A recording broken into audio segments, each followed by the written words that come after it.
Hey, and welcome back to the number one podcast in the world, the Cellarcast, episode 141.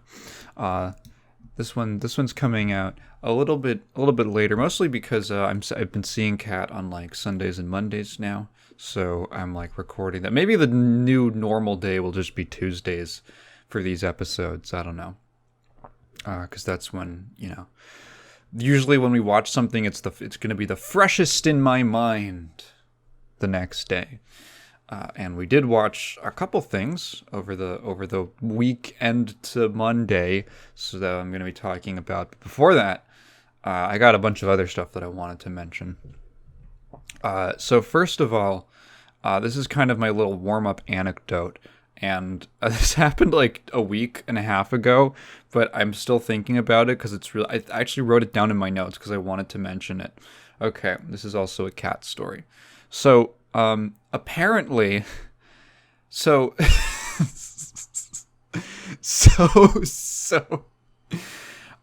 apparently there is a slang term for. I'll just say it, Disney adults, that when they go to Disneyland, they get there in the morning, and the first like attraction they go on, when they go on the first attraction of the day, like right at opening time, like I think you might even be like the first person to go on it of the day type of thing, right? They refer to that as rope dropping.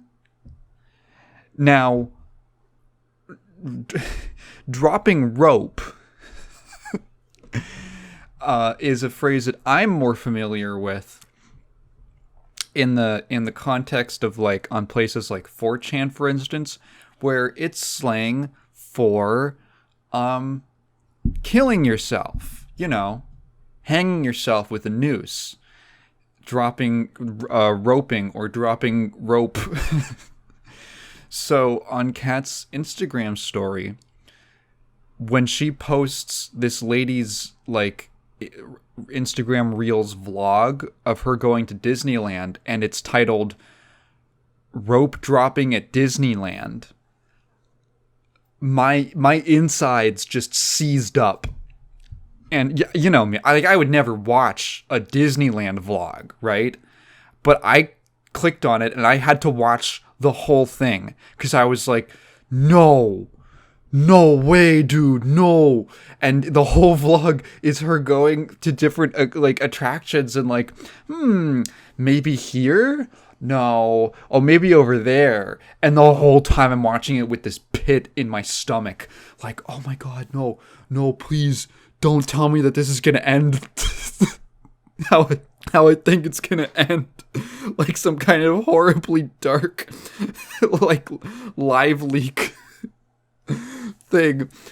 And like the end of the video is her like going on to the Winnie the Pooh attraction, and I just my hands are on my head. I'm like, dude, no,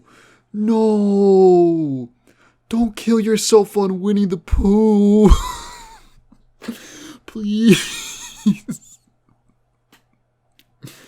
And then the video ends, and she just goes on the Winnie the Pooh ride like normal. I was like, what the fuck? And I had to go look it up to see what if there was a different meaning to rope dropping than I was familiar with.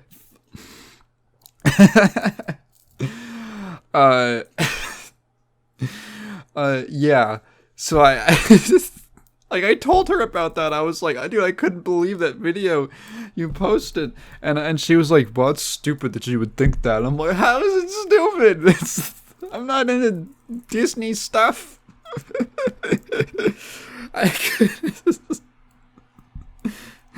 It's such an incredibly dark thought, dude. And I was like, dude, there's no way. Oh, so thankfully it does not end in a horrible tragedy that will. Okay. I've got a couple ice cold takes. So actually, funny thing about hot takes, I feel like initially I feel like initially, I'm going to turn my recording down a little bit so I'm not peaking as much. God, what is wrong with me? I feel like initially, hot take referred to, the initial meaning was that it was an opinion that was given like off the cuff, right off the bat. And now it's kind of like transformed into something like a take that is controversial or something like that. And people use it like that. When I say cold take, I'm talking about things that are not topical at all anymore. That the conversation's already over with. So that League of Legends fighter, Project L, finally got its name announced. I forgot to talk about this for whatever reason. It finally got its name announced. And it's okay, if you haven't heard it, the official name for the League of Legends fighting game is called, get ready, 2XKO. Yeah, 2XKO. Let that sink in for a second. I told that to my friend who like doesn't really follow much in the way of video games and all that, and when I said the name, their first response was, "What?"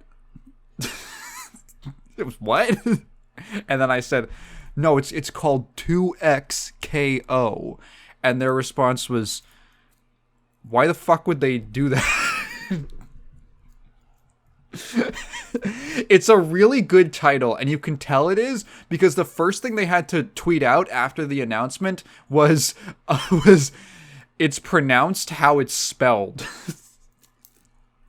You could tell it's a really good title because Tom Cannon had to put out a tweet saying, when we chose the name Evo, I didn't really like that name either. Well, the most interesting thing about this whole kerfuffle is watching people try to come up with rationale for what the name is supposed to mean. Now, okay, well, it's obviously what it's supposed to mean, right? It's a 2v2 fighting game, 2XKO. You got to get 2 knockouts to win the game. You have to kill both characters, right? To win. It's clear that's what it represents. That's the reference, I suppose. But it's more like, what was the intention of this name? Was it so that, was it so to be like really short and snappy? I saw one really funny theory that it's because every other fighting game starts with a letter that's kind of far down in the alphabet, like S or T or something, or M or G, and 2 is a number. Therefore, if on like the Twitch stream like game list, it'll show up like number 1 because it's a number 2 in the title right at the start. Is this meant to be something that's really easy to shorten, like how people will shorten things to, like, SF3 or 3S, more like, SF5, T7, CVS2, MVC2, and they're just getting that out of the way by just making it basically an abbreviation out of the gate. Is it what? I don't know. I don't like the name. Number 1, it's a very flavorless name. It doesn't have like a ring to it. It doesn't sound like even something that's kind of silly, like all the Capcom Versus games, which are just company names. There's kind of like a weight to the name itself. And like when you hear it, like when you hear the announcer go, Marvel versus Capcom 3. The fate of 2 worlds. You're like, oh wow, this is like an event. It almost evokes like the big stupid Marvel event comics where they have heroes fight each other and shit like that. Avengers versus X-Men kind of thing. Which is literally in that game. Actually, yes, it is. Okay. It's like, no, there's X-Men in that game. Yeah, there's quite a few. That's like, that's the title has flavor. Even something really, really silly like Melty Blood, which almost sounds like a vampire, like a sandwich, I got the blood melty.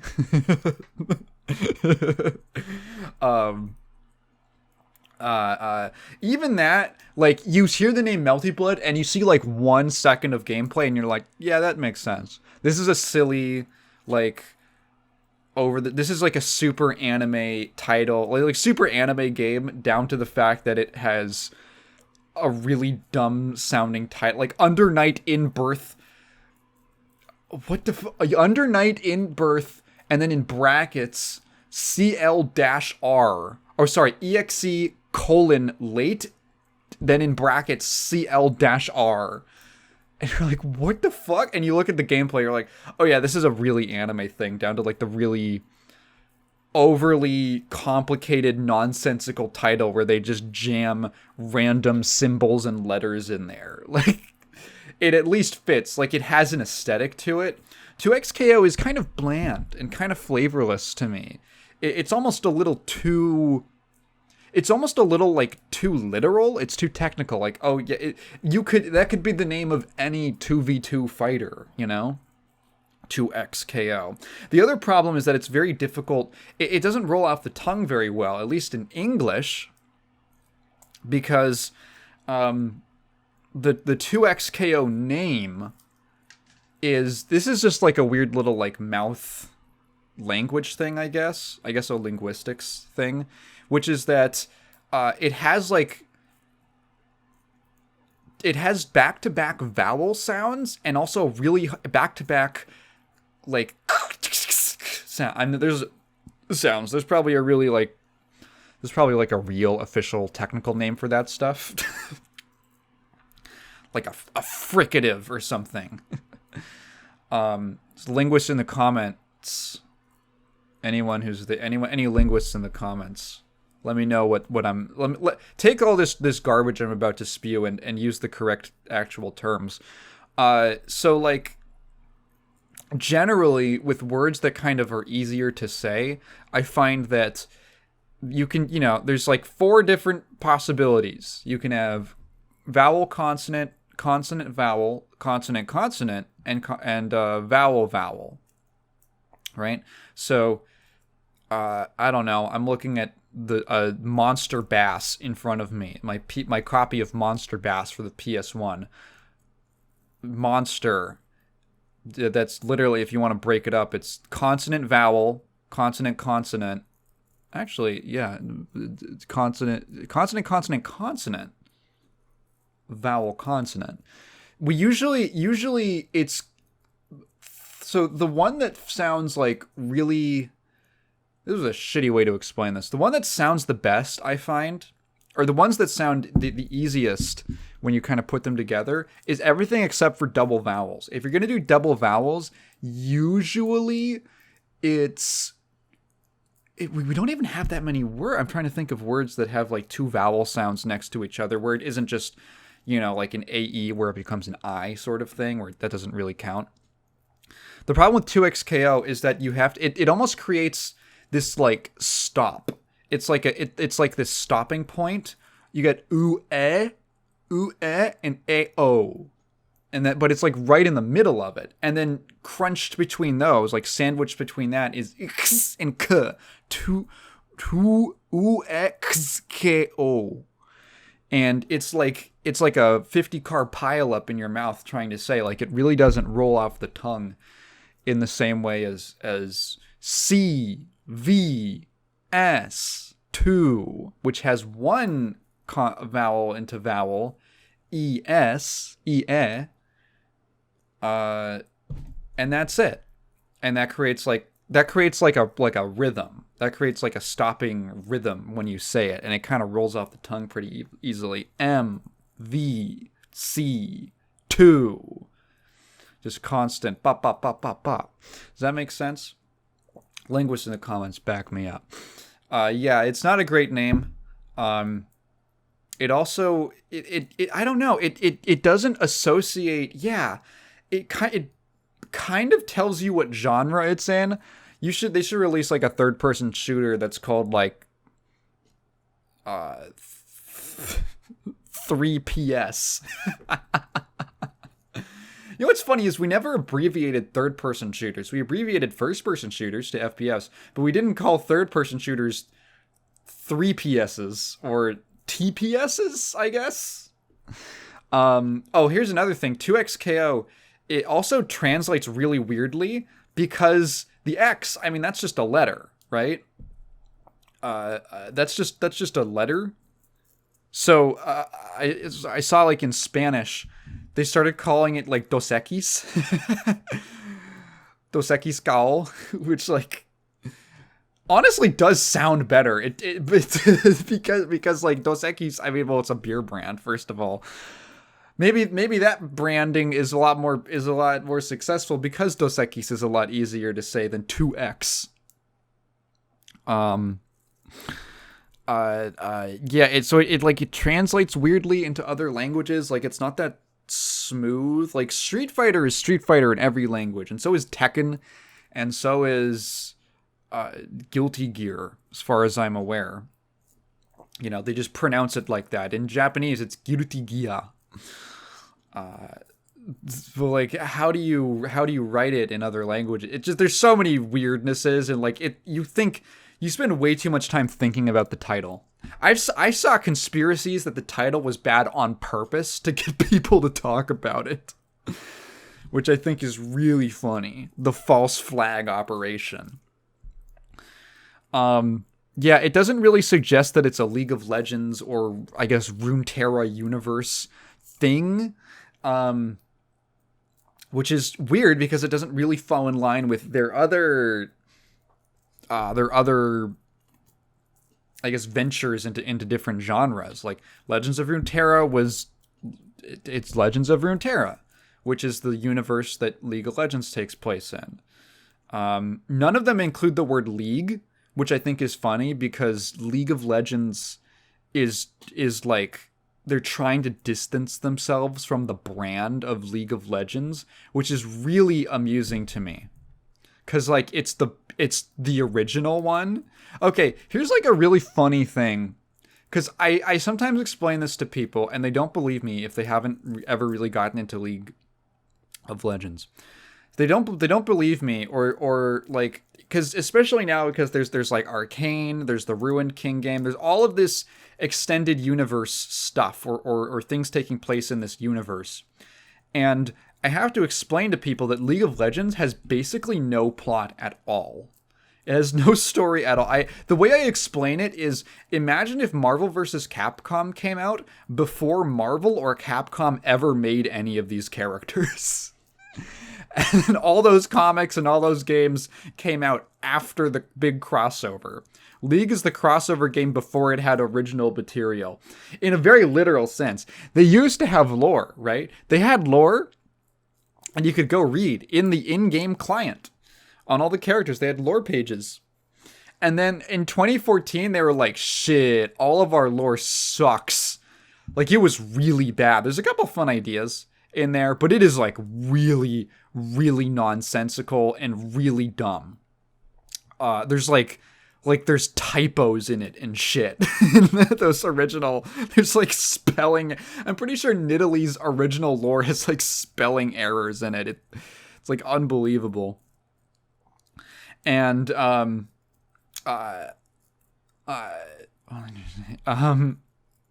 so in like 2014, they were like, yeah, we're rebooting the entire lore, all the lore in our game.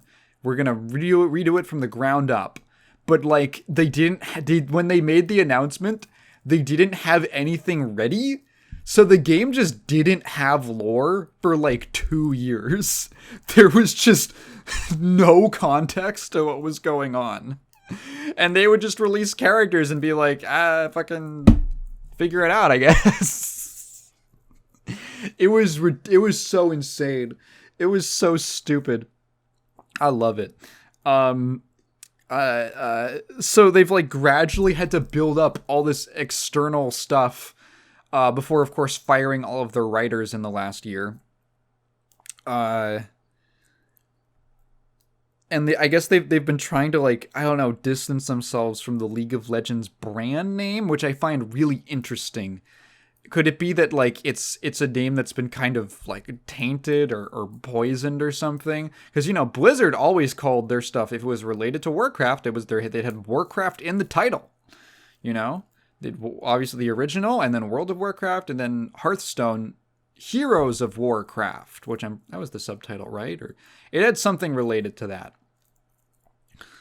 What was Heroes of Warcraft? Actually, wait, am I confusing that? Yeah, no, that is Hearthstone. Yeah, that was the subtitle. Yeah, so, they always let you know that it was related to Warcraft.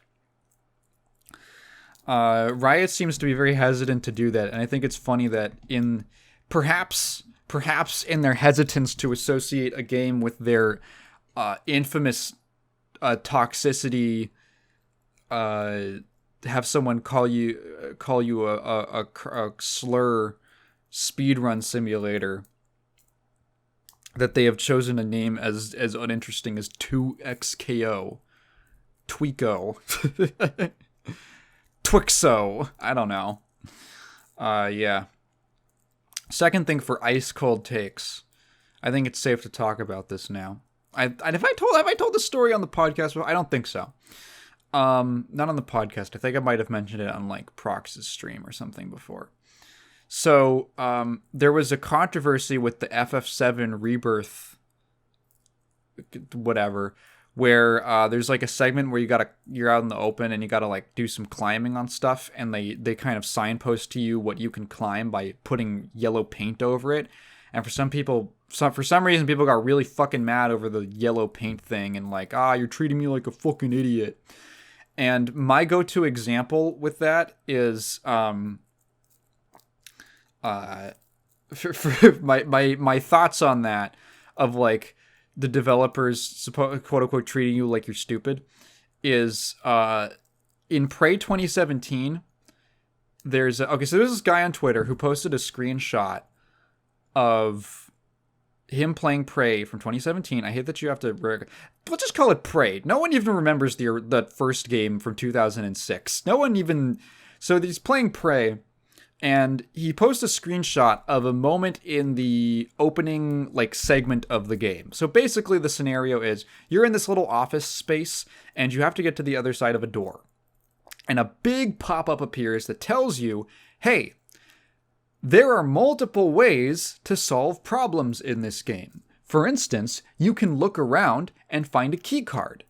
Or if you do a little more exploring, you might find an alternate path to the other side of the door, because this is an immersive sim and they're kind of designed in this way where there's usually multiple different routes or ways of going about something, and the game is just trying to teach you that in the most literal way possible. And indeed, in that section you can find a key card very easily, but if you do a little bit of looking around, you can find, if you hop up onto like a cabinet or something, you'll find an open vent. And if you crawl through the vent, I think you can even get like a little healing item in the vent or something like that.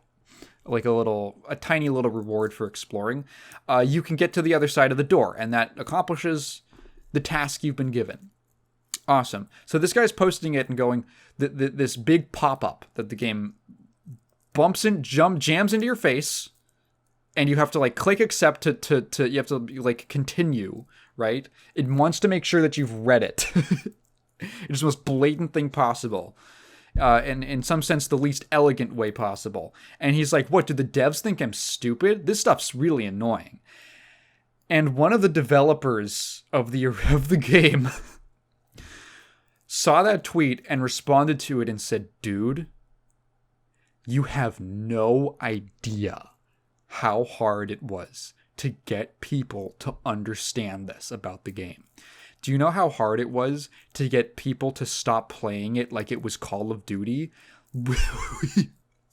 Like, eventually, they had tried everything under the sun, all their collected brain power through, subtle cues of that there were multiple ways, redesigning that room 100 times, adding in like maybe a little dialogue to suggest things to you that there's other solutions at hand, and no one ever did it.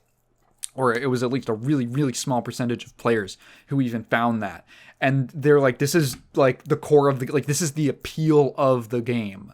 This is like, what is interesting about this genre, and we're trying to get you to understand it in the opening like first 2 hours. And the only way we could do it is by literally just telling, like throwing a big text box in your face. I'm also reminded of the devs of Bulletstorm talking about how they made all the explosive barrels green as like a little subversive thing, and they found that no one ever shot the barrels or even thought to shoot at the barrels. And if they shot at them, it was accidental. And eventually they just changed them back to red, and people just intuitively started shooting them again to make them explode.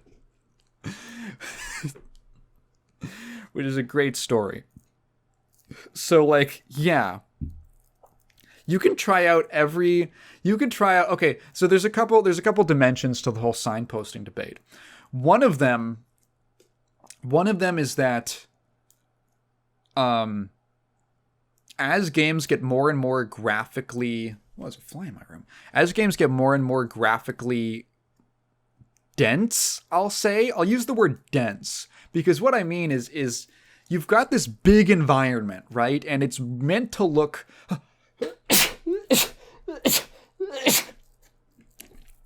I guess I'm allergic to flies. It's meant to look somewhat photoreal, right? There might be some stylization applied, but it's meant to look very, very, the lighting, the shadows, all that, the texturing. It's meant to look detailed and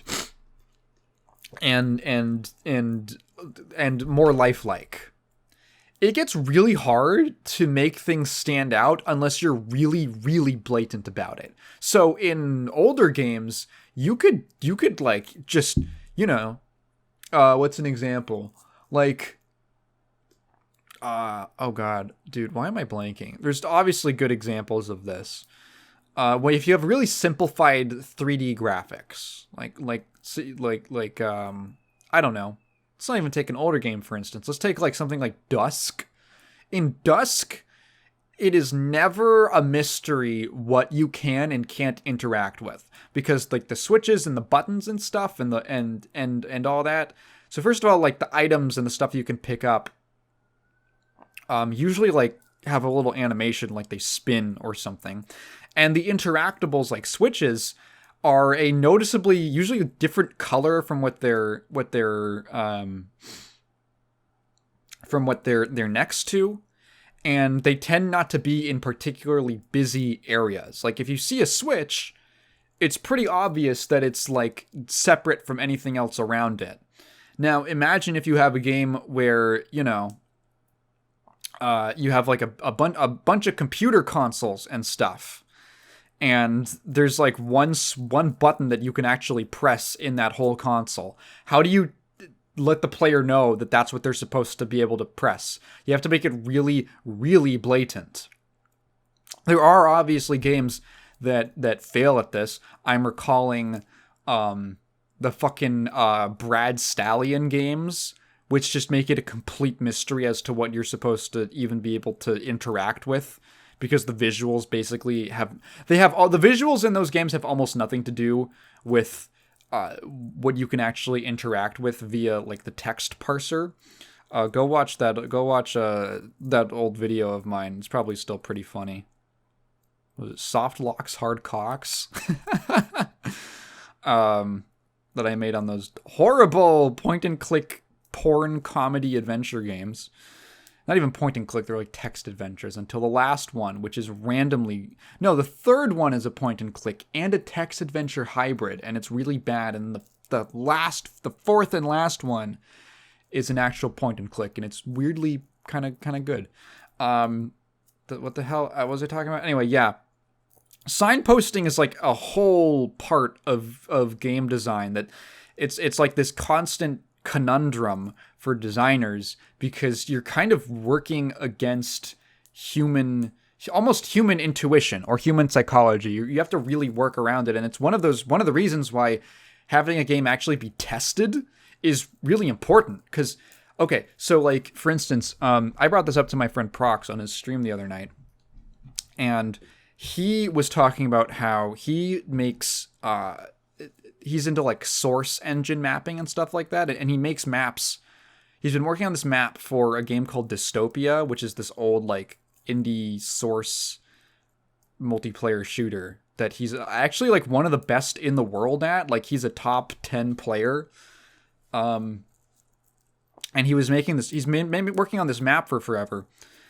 And he mentioned about how like when he's designing it, he would design it in this way, like, oh yeah, as soon as you walk out of spawn, you're looking right at the objective. So like you don't even have to think, you can just go straight ahead. And he designed it to be like theoretically as simple as possible. And then he actually like got some people to test it, and no one got it. And it was really frustrating for him. And the lesson was basically something that I think I might have talked about this a little bit in regards to videos, but I think this applies to a lot of creative things, which is that when you are making something, you are so invested in it. Like when I'm making a video, I have no idea if it's good or bad until like, or if I like it or don't like it until like a month after it's out, and I can go back and rewatch it. Because I am familiar with literally every single frame of it, and I've been with it from, from cradle to grave, essentially. I had the idea, I wrote the script, I know everything in the script, I know everything I'm going to talk about, and basically the order that it's going to be in. But I have no idea. But when you watch it, you peons, you're watching it for the first time, and you don't know what's in the script. You don't know where the video is going to go. I'm making a video where like the first 2/3 is about a Christian first-person shooter, and then the last like 10 minutes is like this deep dive into like white supremacist ideology and like picking it apart and shit. And like, I have no idea if that makes any sense or is good. It's just what made sense to me, and it felt right at the time when I was writing it. But maybe you're gonna watch it and be like, dude, what the fuck where is he, what did this video turn into? Like, I have no idea how you're gonna react to it. And I think that applies to a lot of creative things. Everything, and the player, the audience, is experiencing it for the first time. So like, I've been playing like a lot of TF2 recently, and one thing I notice is that sometimes you're just not familiar with a map, and I'll just wander around and I'll get a little bit lost. And some of that might very well be on the design of the map being a little flawed. And some of it is just that, like, I want to get acquainted with my surroundings. Excuse me. So there's players, like in Prox's example, where, maybe they're not thinking about, oh, where's the objective? Where's like where do I need to go? Maybe they walk out and they're like, let me look around this room, let me search in all the corners. Let me see if there's anything up above. Let me explore. And then by the time they're done looking through the room and like getting a rough idea of the layout, and starting to kind of, starting on the process of learning what the room is like and how it's laid out, and, memorizing basically. By the time they're done with that, they're like, wait, where do I come out from? That door?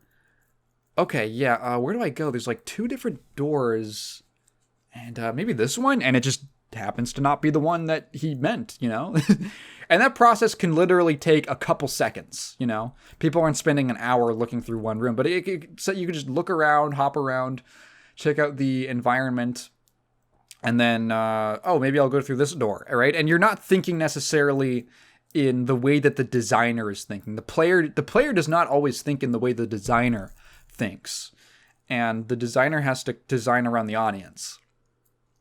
So, that's like, I think that's like a constant struggle with the topic of signposting and actually directing the player on where to go, which is why we've come up with, to be fair, relatively inelegant solutions, like put a big arrow or a waypoint marker on the map, right? Put a big waypoint marker on your compass or whatever. And if I was a designer and I'm designing an open world game, like, shit, dude, what am I supposed to do? How am I supposed to let you know what is what and where it is and where you need to go? Unless you really want to lean into the idea of like having a map. And even then, if you have like a map, You have to like mark it and stuff like that. You know what game did like maps really cool? Realms of the Haunting. That incredibly interesting, very flawed game. Maybe I should make a video on it. Maybe I should. Like, maybe I should replay it. I don't want to replay it, but maybe I should. Because it's such a weird game. But one thing that I really like about it is that there are maps in the game, but the maps are not, it's not like a mini map or anything. It's not even like a live updating map that shows you where your position is. You have to open your inventory, take out the map and look at it. And it's literally just the layout of the place that you're in. Usually like a labyrinth, like the labyrinthine areas. There's like 3 of them in the game, if I recall correctly, that you have to find your way through. And there's a couple other kind of maps that you get for areas beyond that. But what I liked about it was that you actually had to navigate by looking at your environment and then checking out the map and kind of seeing the shape of the corridors and maybe like little landmarks and stuff. And then you could orient yourself. You're literally doing like orienteering. Like look at the map and then, okay, there's this kind of distinctive fork in the road. And so I came from here and there's this very distinctive fork. So I know that I'm here. And if I go here, okay. So and then you kind of chart your course like, okay, if I want to get to this point, I'm going to go here. I'm going to see this corner. I'm going to make a right. And then I see this there's going to be, it looks like some kind of weird intersection. And then I got to go like up. Okay, yeah. And then you would do that. And you could actually, and that worked. And that was kind of how I figured you were kind of meant to play those. And it was actually satisfying. It's actually one of the few games I've played where navigating a big maze was actually satisfying and not just like time consuming. Because you're actually like learning the layout and stuff. I kind of wish more games were like that. What were we talking about? Yellow paint? Right. There's also the fact that like when you're making such a heavy game in terms of like resource production and stuff like that, like how many assets you have to make, maybe it's just not realistic or even a good investment of your time to come up with the most elegant 500 IQ way to direct the player exactly where you want them to go in this wide open area. And maybe sometimes it's just a lot simpler and easier to be like, hey, progress is over there. When you want to progress. And ultimately, I think that makes a lot of sense, because if you're playing a game like FF7, are you there for the dynamic environment exploration?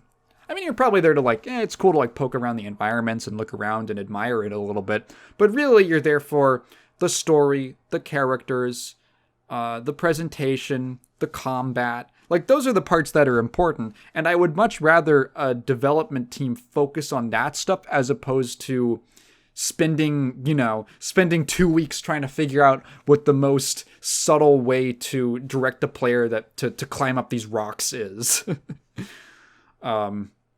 Reminds me of another Final Fantasy example.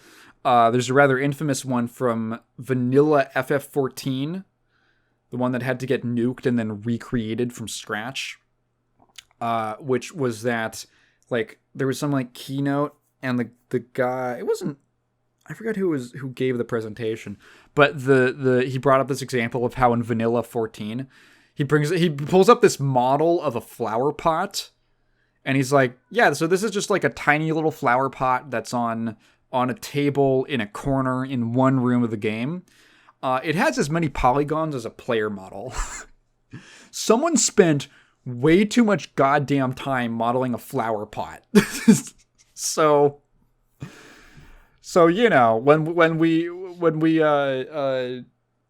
relaunch the game, why don't we just devote like maybe an hour at most to making that flower pot? It doesn't really matter. Your eyes are going to glaze right over it instantly if you even notice it at all. Right? That kind of thing. I think that's good for a team to focus on. Do I have any other thoughts on like signposting or whatever? Not really. And before I move on, I gotta use the bathroom. And I'm back. You didn't even notice. That's how fast I shit.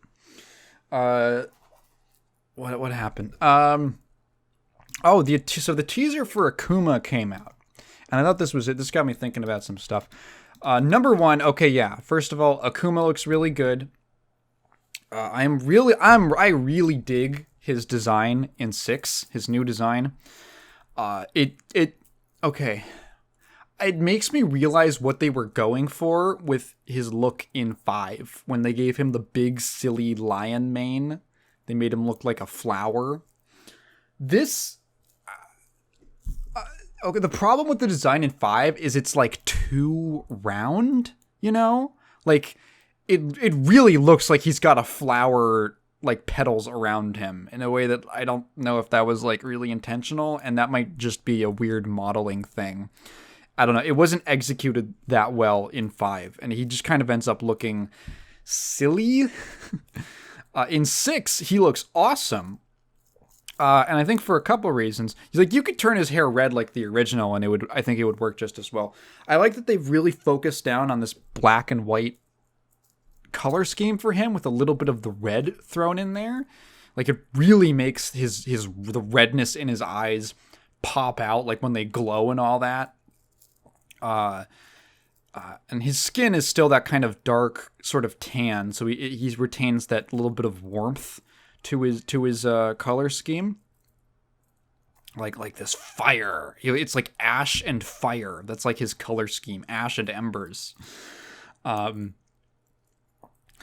So they made his hair actually kind of droop down a little bit and not just like poof up in a big circle around his head. Plus they tightened up the beads that have always been around, like his like kind of like monk beads that have always been around his neck. They made them black, and then they added a little white sort of poncho type thing, like a short poncho. I don't know what that would be called, but you know, just like a chest length or just over shoulder length poncho kind of thing. That's also white, which makes his just, I don't know, really nice color layering, I guess, because when I initially saw the concept art, I was thinking that they just made his beard really, really long. But no, it's like fairly regular. His hair is pretty similar to how it looked in 5, honestly. But they just, like, in terms of length, they just added this other, like, white underneath that makes it, like, almost extends it visually. But it has that little black necklace to break it up. Really nice. I don't know. The character designers at Capcom are, like, top tier. They have really been knocking it out of the park. Like, that's just some really nice, I guess, color dispersal. I don't know. I care a lot about where the colors are allocated on a character and how they're used to, like, break up the image. Because when you add that little, like, black line that separates the beard from the poncho thing, that makes it pop a lot more. It makes it more dynamic looking as opposed to it just being a single solid, basically, area of color. It really makes it stand out. He looks cool. I'm very excited for his gameplay. He'll probably be really strong because Akuma's usually really good in, like, all of these games. He's designed to be fucked up. So that's cool. But it did get me thinking about something, which is everyone's been really excited about Akuma, in spite of, or perhaps because of, the leak. Now, this is ancient history at this point, but back when 6 got its first official trailer, they revealed 4 characters. It was Ryu, Chun-Li, Luke, and Jamie. And everyone's like, wow. And those were the first characters who were going to be, that we were going to get a taste of in this game. And wow, what are the new designs going to be? Who's in the game, you know? Is this person in the game? Is that person in the game? And then it turns out that, like, 12 hours later, the entire base roster plus the first season of DLC got leaked. Which led to Capcom dramatically changing up their marketing scheme and focusing less on, I guess, the build-up to the characters. because we already knew who was gonna be in it. So like, what's the point in spacing? Like, oh, who's the next character gonna be? Although people were interested in seeing what they actually played like and stuff like that. But I find this really interesting because, okay, for the base roster, maybe that wasn't... How important was that necessarily? But for the DLC roster, that had I think that had a significant... It forced them to do things differently. So typically, with a fighting game DLC season, the characters are all mysteries until they get revealed one by one as they come out, right? We're going to have a Guilty Gear reveal in like a few days probably. And my guess is that it's Venom. I'm going to call it here. We got one more character left in the season, Slayer Bros. But they're always left to be a mystery beforehand, right? But there's this interesting strategy. Actually, Capcom did it in Season 5 of Street Fighter V as well, the last kind of emergency season, which I thought was interesting. So they previously, it was always, it's a mystery who it's going to be. And then when Season 5 rolled around, they were like, here's the first 4 characters. The 5th one's a mystery, but the 4th one's, the first 4, we're going to tell you exactly who it is, and we're going to show you the concept art and all that. And honestly, I didn't really feel like there was anything less in terms of excitement. I feel like the level of interest for those characters was about the same as it would have been if they had been revealed, a few days or a week before their release, kind of thing. Which kind of makes me wonder, especially now with the with the Street Fighter VI DLC all being revealed, because they just came out front because of the leak, and they just told you who it was going to be. And they showed the concept art and all that. And it makes me wonder, like, is it really necessary to obscure who the characters are? And I was thinking about this because also this was, recently there was that reveal of the silhouette for the new Guilty Gear Strive character, like I mentioned a second ago. And I saw a comment, and comment sections are always salty and you never listen to them. But there was like this sentiment from one person in particular that was like, you guys better add in this character. I've bought 3 seasons of DLC for this. And my immediate reaction was like, dude, you didn't even know what was in the season pass before you bought it. Like, I don't, like, they didn't promise you anything. You're just gambling at that point. And then there's another part of me that's wondering, is that, like, ethical? Is it ethical to sell somebody on a season pass for content that you haven't revealed yet? Like, is it ethical? How different, at that point, how different is a season pass from a loot box, right? Where you're selling somebody something on the hopes that it could be something cool. Except, at least in the case of a loot box, it's something that is in the game. Whereas, there's people who I don't know, they bought every season of Street Fighter V DLC hoping that Elena would get in, and she never did, or something like that. Or Yun would get in, and they never did. And on a certain level, it's like, well, how fair? Like, you could obviously, like, if you think about it, it is fair in a sense, because they're just selling you essentially the promise of 4 or 5 characters. There are people who buy the season passes, and they buy them specifically just because they want more content, even if maybe they won't necessarily play all of those characters, right? And for those people, that's like they might not even care that much who's in the game. They just want the characters. They just want the more content, right? They want the bigger number they want the bigger roster select screen. But then there's people who really want specific characters. And on one hand, it's like, yeah, I mean, you're buying it before it's even revealed, which is a little silly. Like, personally, I don't really buy season passes until there's a character that I really want who has been revealed or has been added in the game. Like, I didn't buy the Season 3 pass for Strive until Elphelt was in because I wanted to play Elphelt. And it turns out I really liked her. I bought the season 2 pass so that when Kat plays the game with me, she can play Bridget.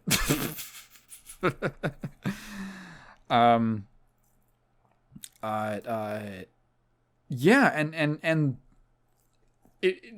there's like, I don't know, because we're really used to it at this point, but part of me does wonder how different is it actually from a loot box, which a lot of people, I think, nowadays would call unethical. A lot of people call loot boxes unethical, depending on, you know, how much. There's probably like better and worse examples of them.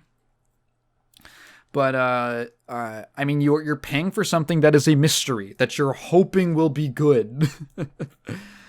Now, I guess the upside is that unlike a loot boxes are kind of designed to be like very much a slot machine thing, where you're repeatedly spending money on something over and over again, like smaller sums that add up.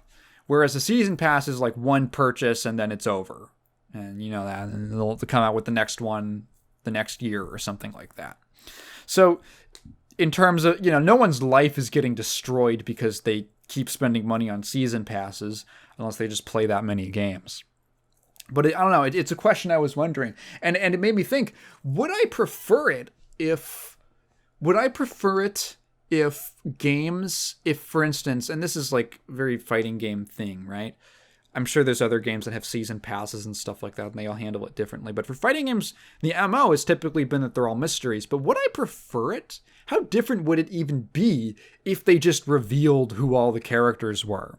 Or if you really wanted to have a build-up to the final character of the season, leave them a mystery like they did with Season 5 of SF5, where Luke was the big mystery character, who was also the only new character. All the others were returning ones, like returning fan favorites and characters like Oro, who haven't been in the game for a while, haven't been in the series for a while. They had a Dan, you know, Akira, like one that a lot of people were hyped about because she, you know, acknowledging that rival schools exist, like that kind of thing.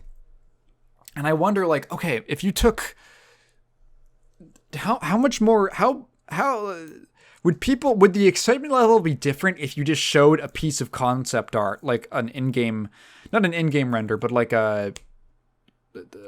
some official art, right? Maybe not concept art. Maybe that's not the best name for it, because when they did the 6 reveal and they just showed you all the characters, it was like nice looking artwork of the characters. It wasn't just like, here's the model sheet kind of thing.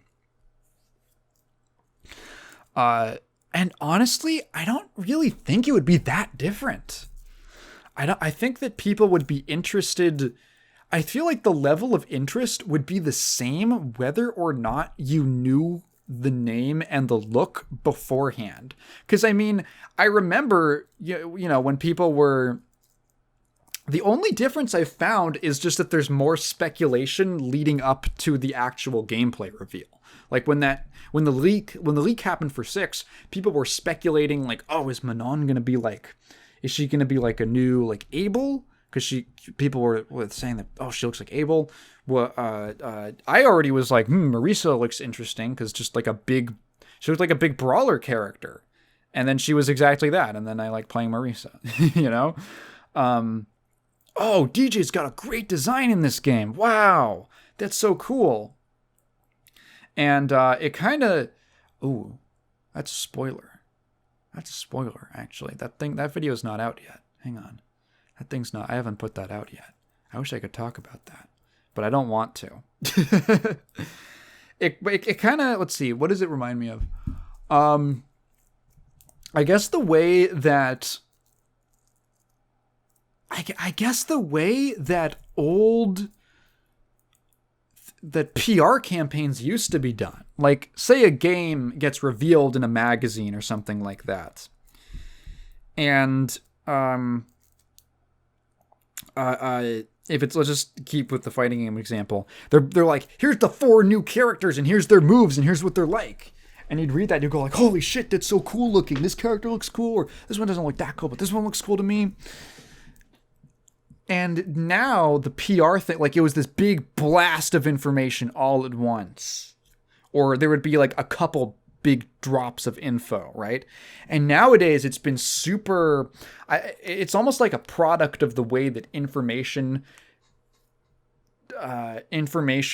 channels have changed over time, because now you can put stuff out, you can put releases out so fast, like the statements, reveals, press releases, stuff like that, teasers. It's so easy now to just drip feed information to people, as opposed to before, where it's like, you kind of have to make, especially if you're not a huge name, you kind of have to make the big reveal count to get people excited. You got to show a lot of it off. And nowadays it's like, here's a teaser, and here's another teaser, and here's some concept art, and here's a little thing. And it's like this like little nickel and dime of your interest. And this whole situation with the leak has kind of made me realize that I don't think it's necessary. And in fact, I might actually prefer knowing what I'm going to get. I'll always prefer knowing what I'm going to get in the product before I get the product, right? Unless it's like, there is like an element to a surprise thing, which is why I still say like, oh yeah, if you want to leave the last character a mystery, or you want to leave something to be a mystery, I don't mind.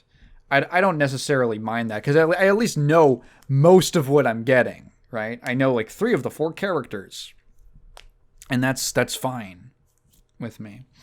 I kind of wish games from now on would just reveal what the season is going to be beforehand. Just put together like a cool trailer or a cool reveal or something, and just build up to it.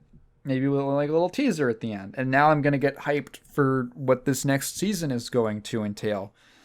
Rather than like sporadically injecting me with hype is what it feels like. With like, oh, a trailer. Oh, we got to get people interested in our game again. I don't know. It's I think I would just prefer it. I would just prefer it if you told me up front what the majority of the content in the past was going to be. But yeah, I was thinking about that, and I wonder how they'll do it in future seasons. I wouldn't be surprised if they go back to the usual, everything's a mystery and all that. But I think it would be cool to see them continue the sort of trend of letting you in on what the characters are going to be.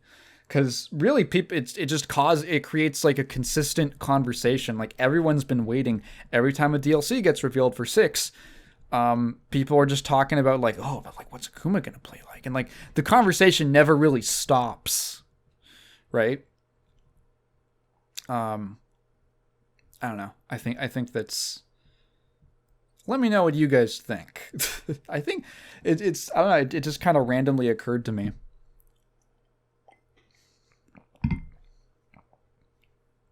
So yeah.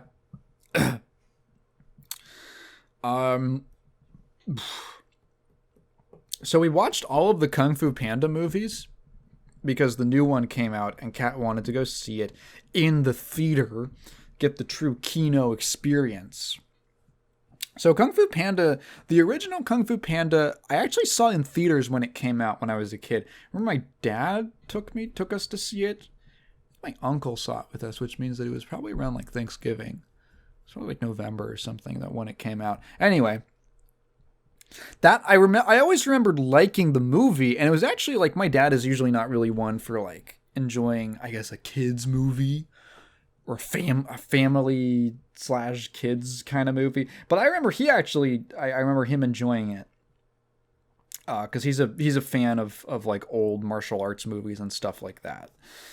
And I always remember liking it, and rewatching it was interesting because I still think it's a really good movie, which is kind of funny because it sounds like it's going to be just total junk. It just sounds like stupid garbage.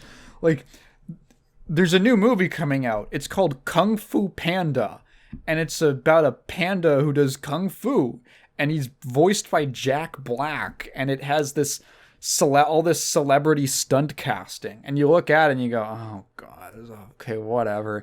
And then you watch it, and it's actually a really good movie. that has some like actual interesting characters. It's got some actual like real work put into the themes, having kind of meaningful feeling themes, nice character arcs, and it's just kind of like a satisfying movie. It's got some, it's got some slapstick and stuff for the kids and all that. And Jack Black is great. It's a perfect kind of Jack Black sort of role, Skadoosh. Like, that's such a, like, he would just say that, He might have ad-libbed that. I don't know, for all I know. Right?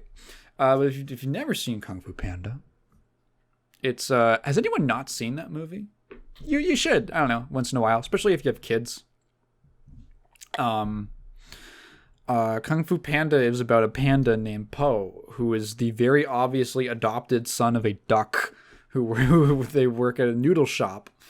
And they own a noodle shop, and there's like these 5 master martial artists named the Furious Five who live in, it takes place in the Valley of Peace, which is this sort of like fantasy animal, like anthropomorphic animal, ancient China kind of setting. And they're gonna crown the legendary warrior, the Dragon Warrior, who's going to be like the leader martial artist of the Valley of Peace.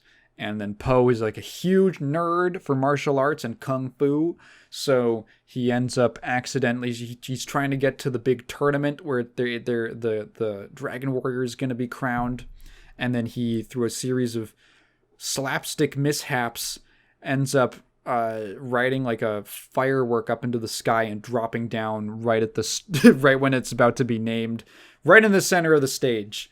And the wise old Master Turtle, Master Oogway, names him the Dragon Warrior, like on a lark.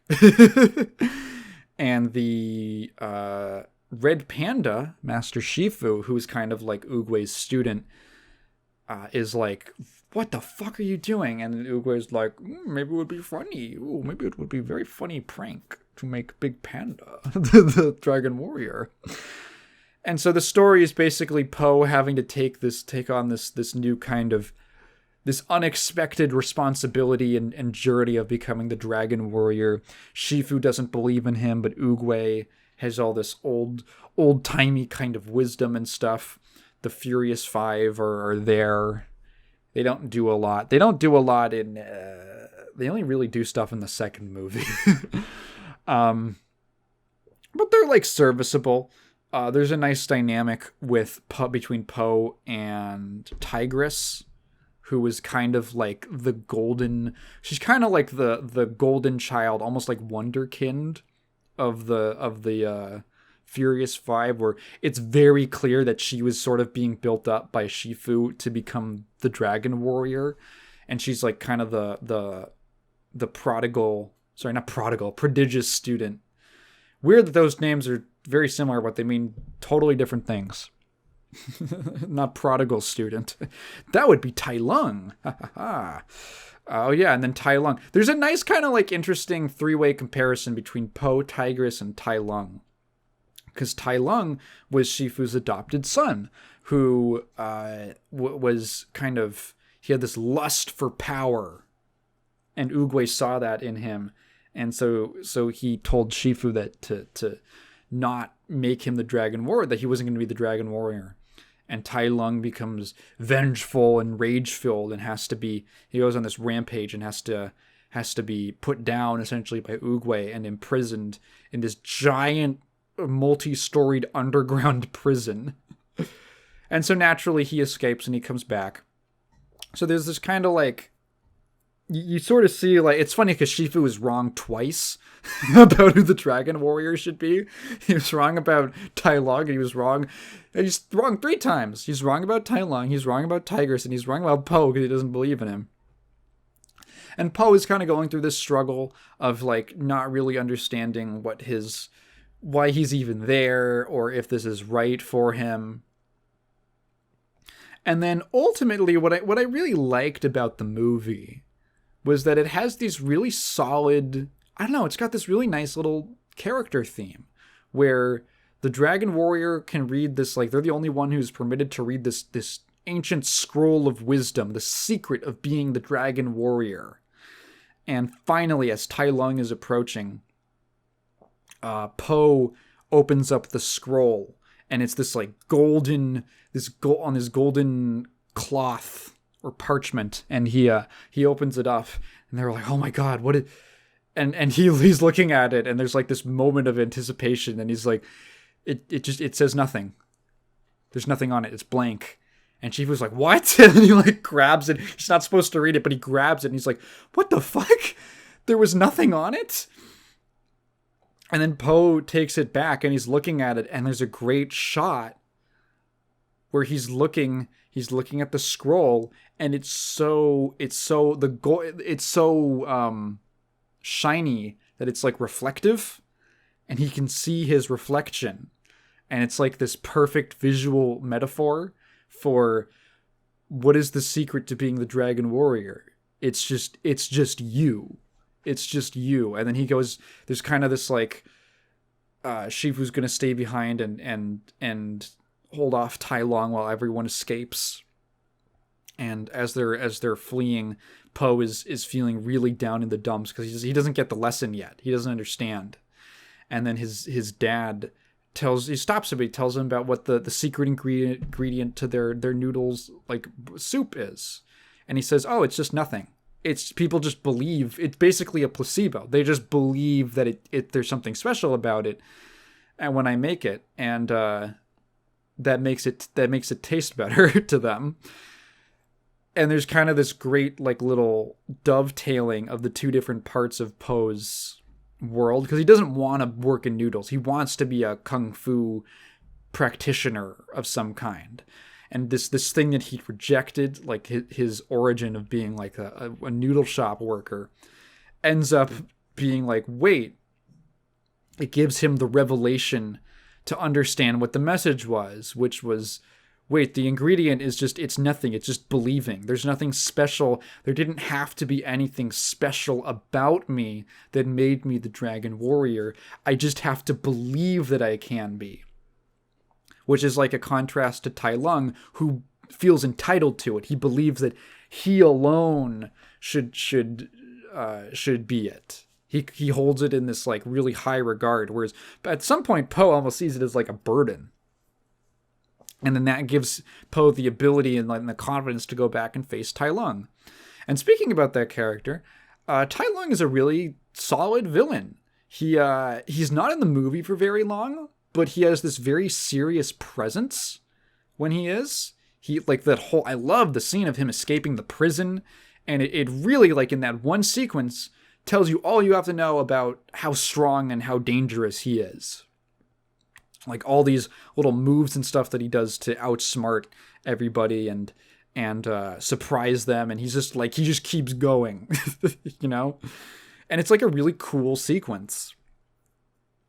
And then to kind of further, Tai Lung is mainly like two real scenes.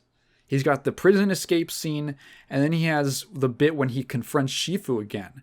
And I really like that. There's a lot of really good scenes in this movie because he's coming back and he thinks he should be the Dragon Warrior, but kind of underneath that, there's this intense resentment towards Shifu. For like he had this thing like he has this line like you filled my head with dreams of being the Dragon Warrior, and then you struck them all down. And he's like,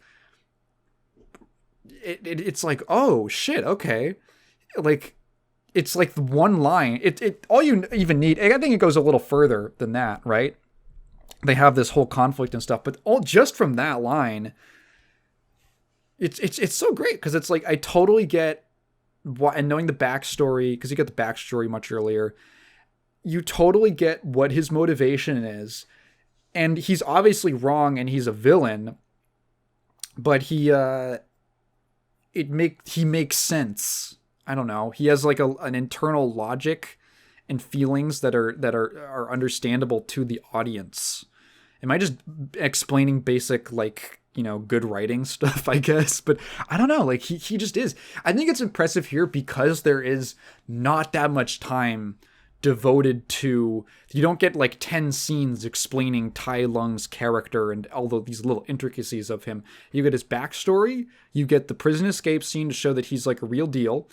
There's also the scene where he fights the Furious Five on the bridge. So there's like actually a couple action scenes with him to denote his like to demonstrate his power. And then there's really, in terms of like character scenes, it's like his backstory and then the fight with Shifu. And it's like, damn, I was really actually invested in that conflict. I found that really interesting, between basically father and son, as Tai Lung was his adopted father. And Po was Ping's adopted. Did I say daughter? Adopted son. Why did I say daughter? They're both adopted sons. Yeah, actually that is interesting. Tai Lung and Po are both adopted sons. And Tai Lung is kind of brought up to, he's raised, kind of groomed for this position of dragon warrior that he feels entitled to, whereas Po is kind of raised to be basically inherit the noodle shop business, which he doesn't really want, which he doesn't want to do. I don't know if that's like, you could go anywhere with that, but I don't know, just a random observation, I guess. I think my favorite scene from the movie is actually the scene where Shifu and Oogway are talking. And it's the scene where Oogway passes on to the spirit realm. But the whole thing leading up to that, it's a really good scene. Like, it's actual good dialogue between the two characters. I really enjoy the conversations they have. Oogway isn't just like a knowledge, like a wisdom dispenser. I feel like sometimes characters like that can be boiled down to just, wisdom dispensers where they're like fortune cookies basically. But there's a lot of care by the writers put in to make Oogway actually have relevant life lessons. And I like the idea that Master Shifu he's a master, but he obviously still has things to learn, and he can be wrong, and he can make mistakes.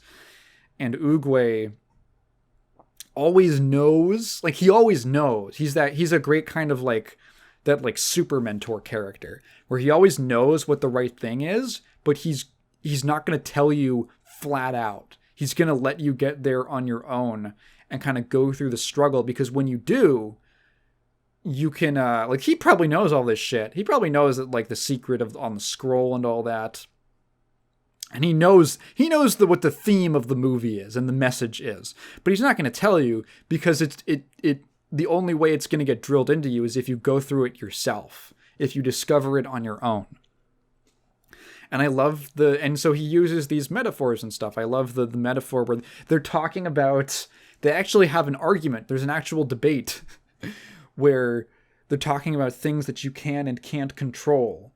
And they're talking about like a peach, like the peach tree that they're standing under.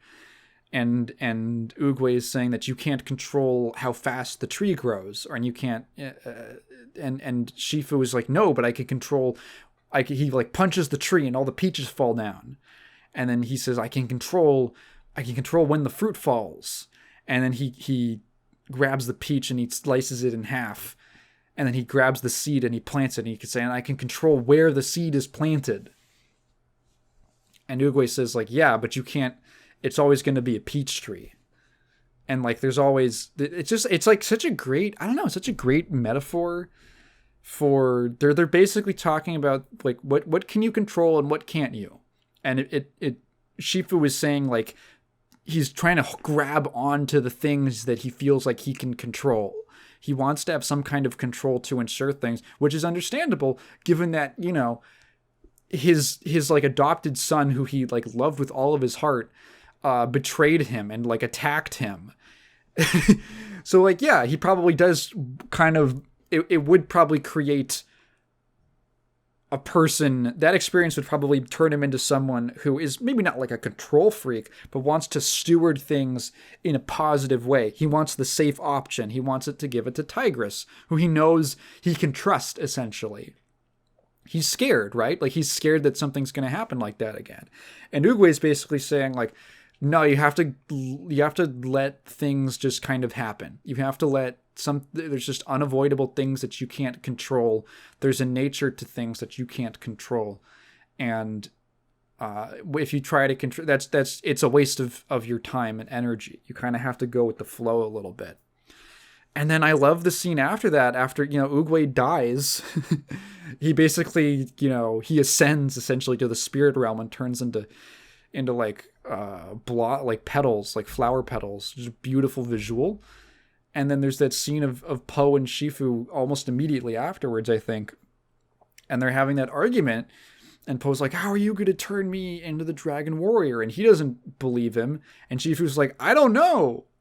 And it's great. It's like the first time Shifu is like, I don't, he admits that he's not right. And he has this moment of actual vulnerability and admitting that it's like he's starting to internalize Oogway's message, right? He's had just a moment to think on it, but he's starting to internalize it.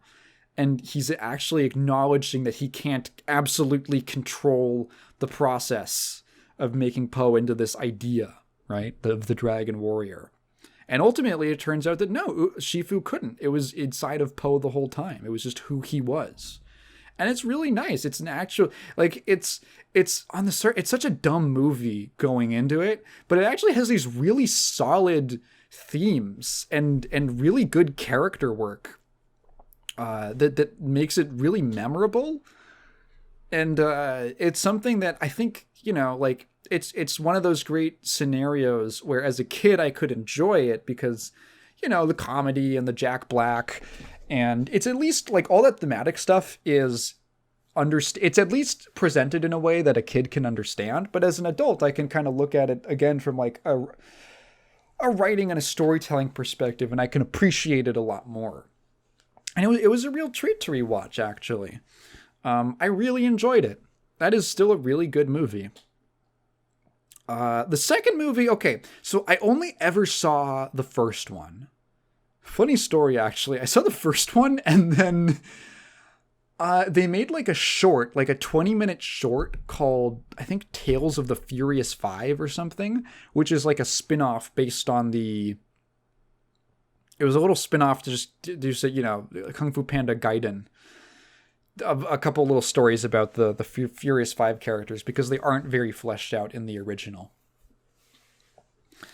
And I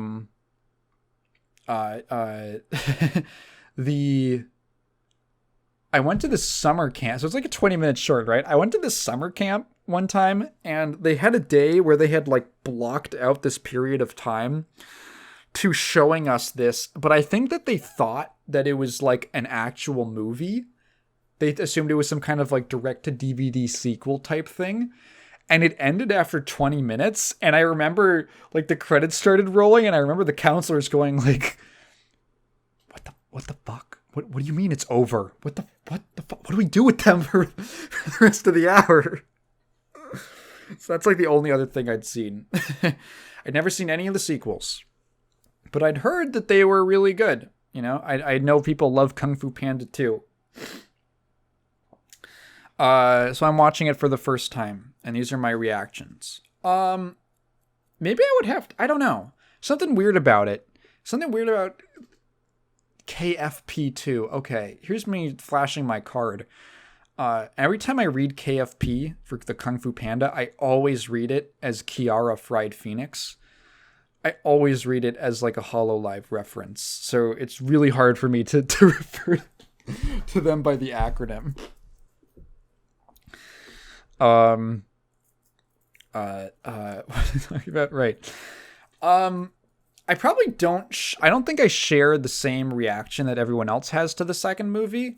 I think I still prefer the first one, although I think the second one is really good. They're different. They're a little hard to compare. I find that the second film has a lot more action in it, which is like neat and all, but what I really liked out of the original was how much time was devoted to just character work. Whereas the sequel is sort of like a 50-50, it kind of feels like, which isn't necessarily bad. I just didn't have much of a reaction to it as I did the first movie.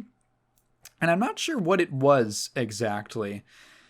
It could have just been that, like, so essentially the main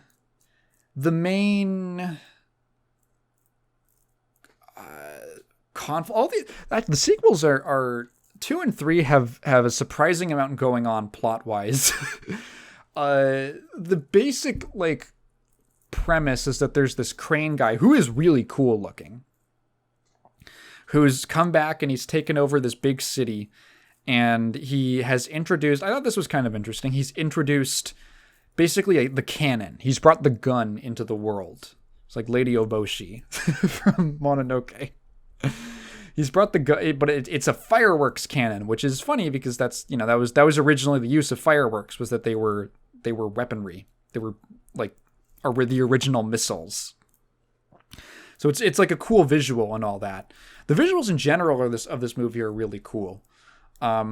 It's definitely a step up in terms of the presentation. The first movie looks a bit like an early Xbox 360 game, in like a good way, right? Like in a way that like I don't mind too much. But the second movie, the lighting's better. And there's these kind of like really nice 2D sections. Specifically when you're getting like visions or flashbacks and stuff. And those are really nice. That kind of carries forward into the third and even kind of the fourth one. Excuse me. But yeah, this crane dude shows up and he's taken over the city and he's going, I don't know, they got to go stop him. Poe and the Furious Five have to go stop him. So there's a lot more Furious Five stuff in this movie, which is nice because I feel like they didn't get like too much in the original. Not much in terms of character. They're all basic, kind of like just one note. They're just sort of there, which is fine. I mean, it's 5 characters. I don't know how much you need to really devote to them. Like if that would detract from it at all. I can't say I'm terribly interested in the character arc of Mantis, of Seth Rogen Mantis. What else?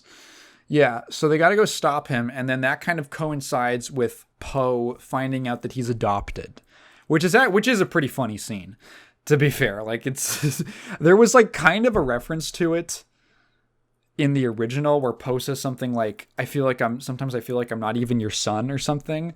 And there's like this beat for comedy that I remember, like, it's obvious that he's not his son. But here they actually like lean into it. And so here the major question is so the first one is like Poe learning his sort of direction in life and learning to, I guess, kind of accept himself or learn that he's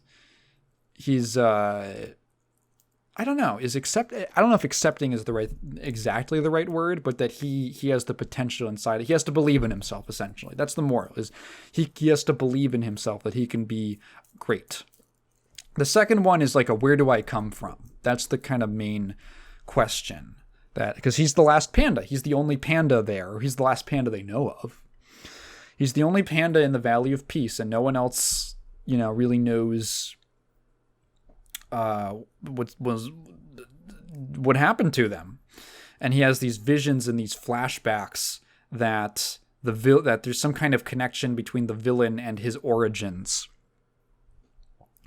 And eventually it turns out that the crane guy waged this war that caused this like conquest campaign that caused all the pandas to flee, and Poe got left behind because his mother got killed. They do drop a couple kills in these movies. They don't just ignore the idea of death, or that someone can die in these scenarios. I think the one thing that I miss a little bit is that there's not as much thematic parallels between Poe and the villain in the second one. I think his name's Shen. There aren't as many thematic parallels where I could very clearly see with Tai Lung.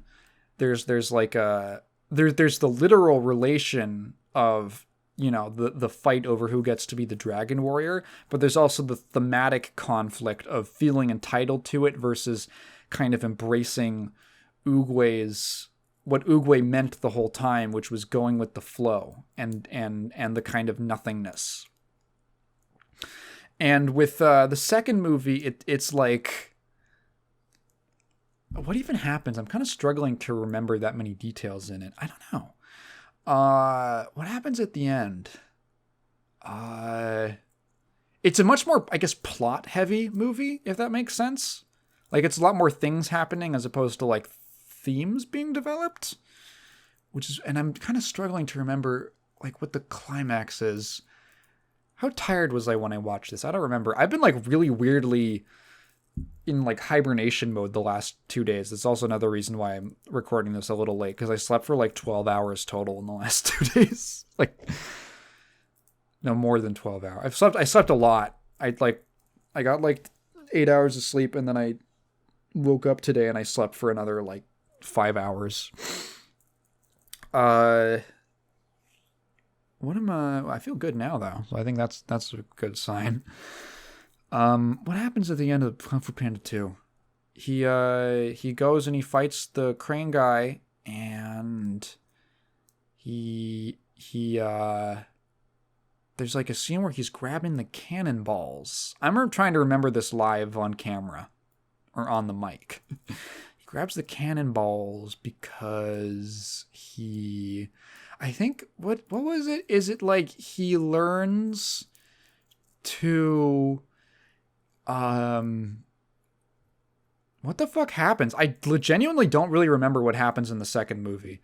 There's probably people who are freaking the fuck out that I don't like it as much. I don't even think it's bad. I enjoyed it. There's some good animation and action. It looks better. There's some nicer presentation. The plot I remember being solid as it went, but I don't know. I'm really trying to struggle to remember what happens in that movie. The only other thing is I remember the scene where, let's see, I remember when they break the guys out of prison, the two, like, generals who have been imprisoned. And then I remember the scene where they meet Shen, and he thinks it's really funny that Po's a big fat panda. And then I remember some bits from the climax and, like, the slapsticky moments. But I'm kind of blanking on most of the movie, actually, now that I think of it. Come to think of it. I don't know, it's weird. Can I look up We're going to cop out and look... We're going to look up a Wikipedia summary of what happens in that movie.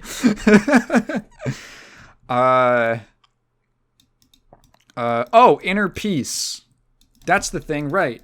Which I thought was actually a kind of a really funny scene in the original where Shifu is, like, meditating and just going, inner peace, inner peace. They bring that back as, like, an actual thing that he's attempting to achieve. All the music in these movies is done by Hans Zimmer, which kind of surprised me for whatever reason. Po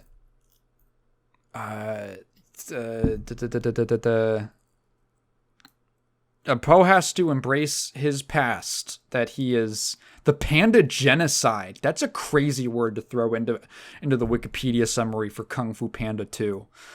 Po is like, I'm a panda, and I don't know, and then that gives him inner peace, which lets him, I guess it's like rolling with the punches or something. When he, like, throws the cannonballs, I guess is that what that's supposed to represent? I don't know. I genuinely don't remember that much of this movie. Yeah, I don't know. I remember liking it. I just don't remember anything about it. I have to,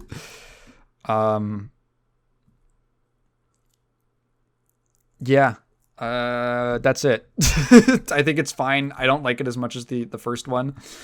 It just didn't have that much of an impact on me, I suppose. Kat likes this one more, and maybe it's just a thematic one. Maybe it's just a thematic difference. Good movie, like good sequel. It's not just like redoing the whole thing, so that's nice. It's not just a rehash, which is nice. Let's see. And then Kung Fu Panda 3, which is, it's fine. It's like good. I don't know. Is it, how would it fare? It's got some kind of weird, 3 does have a bit of that direct to DVD feel to it. Not in terms of the visuals, because it actually is even an even further, I think, improvement of the visuals from 2 in some ways. Or like, it's at least like running with it, at least running with the higher quality. But just kind of like in the plot, I thought it was kind of strange how they were just like, hey, chi. The thing for this movie is chi, which is like energy that does something or whatever. I don't know. You got to go master chi. Because this guy, his name is Kai, and he was in the spirit realm, and he's taken all the chi of all the masters in the spirit realm. And so he's back in the mortal plane, and he's gonna become the ultimate martial artist warlord guy. They spend like a little too much time making fun of him. It's like kind of funny like the first time when he's like, I'm Kai, and they're like, who is that? And he's like, from 500 years ago, and no one remembers it.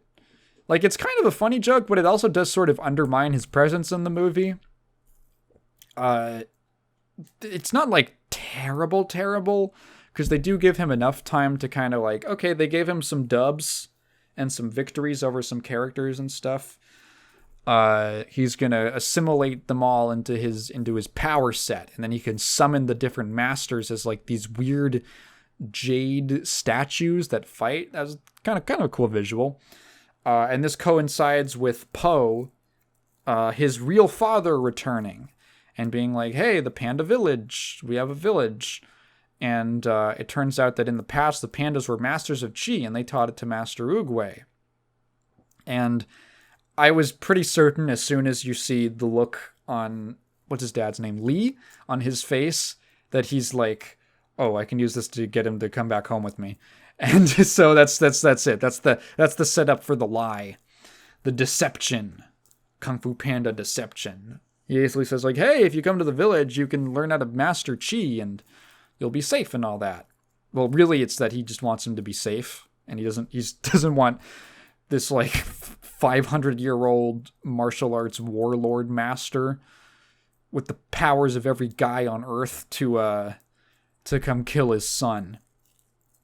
So like they take him home, and he's like, oh, learning about what this movie's thing is like, who am I? The previous one was where do I come from? And this one is who am I? That's the question. And I don't know. I think I might. I don't know. I guess I might actually like this one a little bit more thematically with what they do with it. Is it rushed? I don't know. I feel like there's enough time devoted to it. Do I have any strong feelings about Kung Fu Panda 3? Not particularly. It's fine. All the panda stuff was kind of amusing. The Panda Village stuff. There's sort of there is like a nice thing with the conflict between Ping and Lee, because Ping is obviously, he's been Po's dad for basically his whole life, and Lee is this guy who just showed up. And it's a bit of a shame that it happens off camera, but Ping does have a revelation where he kind of gives up his jealousy. Yeah, it just happens off camera, which I thought was a little weird. Again, like there's a lot going on plot-wise, I feel like, in these movies. Like there's always at least 2 things. And with this one, it's the Kai thing, and then the adopted dad, birth dad kind of thing. But there's like a nice line about like, oh yeah, actually, Ping looked at it as he initially saw it as being Po being taken away from him, but now he realizes like that, oh, it just means that Po has more. It's more for Po. It's not less for me. It's more for Po. I thought that was nice. There's kind of an amusing my 2 dads kind of angle to it.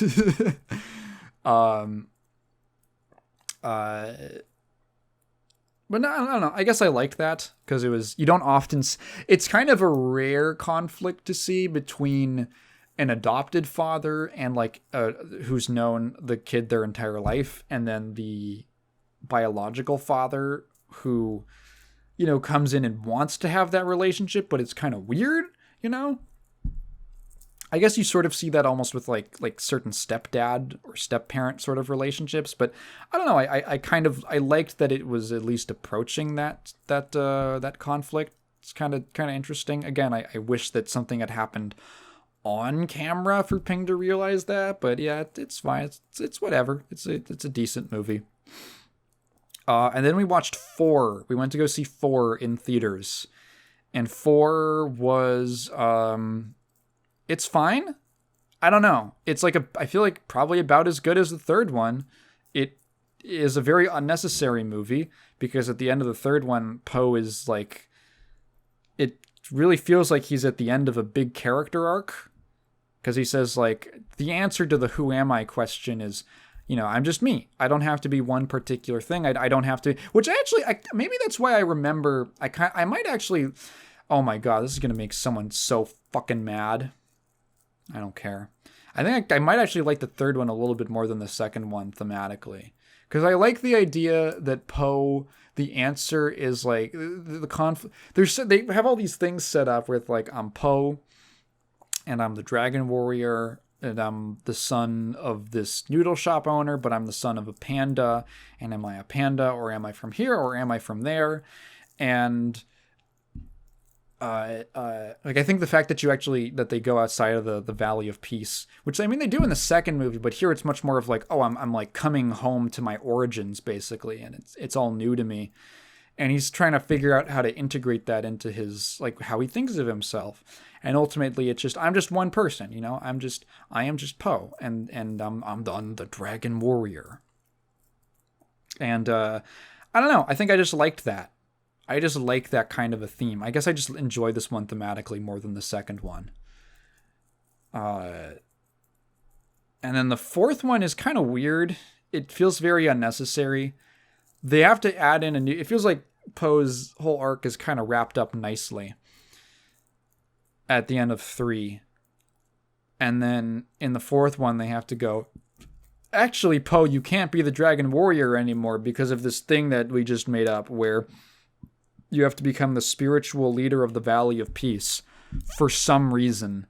You have to be like Oogway now, which is like, I kind of assume that like, that would be Shifu? That like Shifu would take on that role before Poe would? But no, I guess.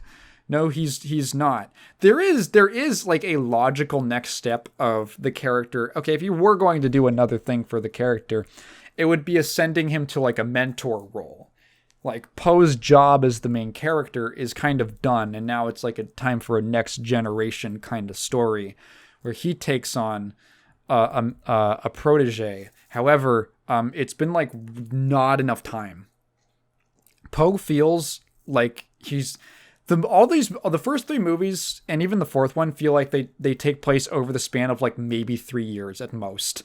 Like it feels like Poe has just gotten this position of being this heroic legendary dragon warrior, and then it's like, actually no, you have to go do something else, you're getting a promotion.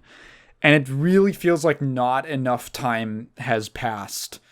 They haven't had the even in real life, I don't know, if this would have had to be set like a lot further in the future, when Poe would have to be a very different character, but they wanted to be Poe, they wanted to be Jack Black Poe, so you kind of end up with this weird sort of, I don't know, it kind of felt like a retread thematically in many ways of the previous films. Where what's the theme of the fourth one? Like what is Poe's thing? I don't know. It's like, it's very surface level. Like I have to go to a new position now, or it's like he doesn't. Oh, it's change. That's the theme. He's afraid of change,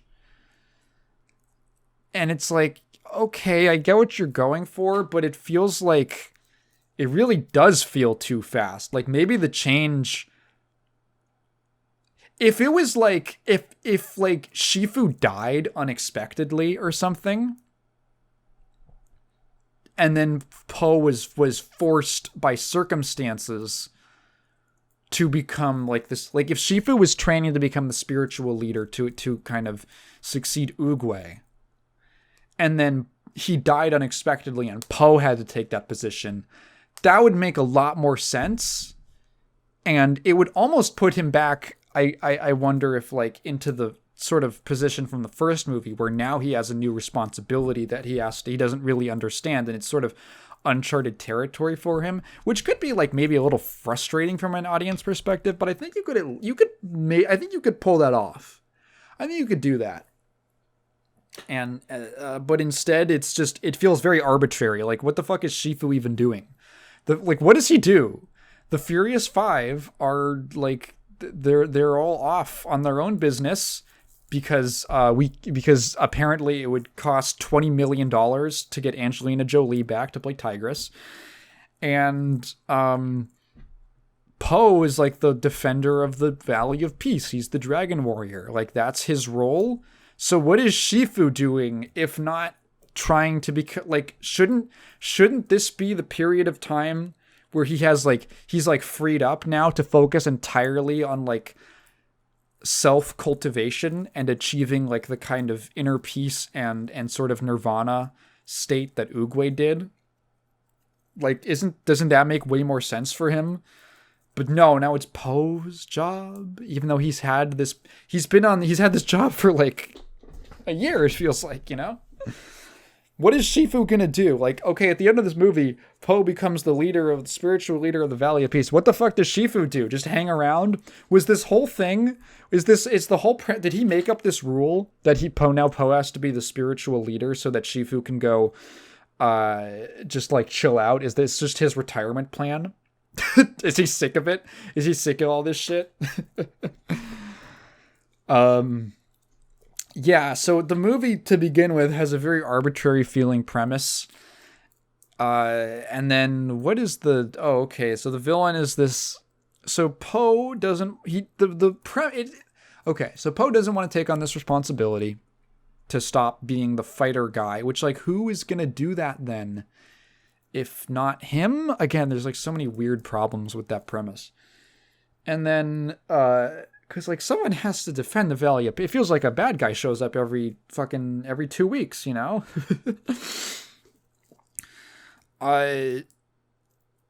So in rejecting this new responsibility, he comes across this thief fox girl played by Awkwafina. And she's saying that there's this like shape-shifting sorceress named the Chameleon who is going to she's going to try to conquer the world. And we got to go stop her. So Po kind of jumps at this opportunity because it's another adventure, which is a fine character motivation, but again, it's built off of some really kind of dumb stuff. So they go on this whole adventure, which I think is fine. The funny thing about this movie is most of it is fine. There's like enough time devoted to him and Jen, I believe is her name. Their relationship and the contrast between Po, who's like, I thought that stuff was handled pretty okay. The contrast between Po, who's like a good-natured person, and Jen, who's like this kind of street rat hoodlum who doesn't have a problem stealing from people. And stuff like that, and sort of Po's kind of culture shock going to a city, like whatever the city is called. Chameleon as a villain is fine visually. There's a couple cool sequences with her transforming and shapeshifting and stuff. At the end, she turns into a Final Fantasy boss. Change is good is the thing. Actually, that's kind of that is funny. I guess she does. I guess in a very literal way, she ties into the themes. I guess it's because, like, she changes visibly on the outside, but not on the inside. It's okay. I think they probably could have hammered it in a little bit more if we knew a little bit more about who she actually was. But she's just kind of like, I don't know. It's a little, no one would teach her martial arts, so she went into sorcery. That's her thing.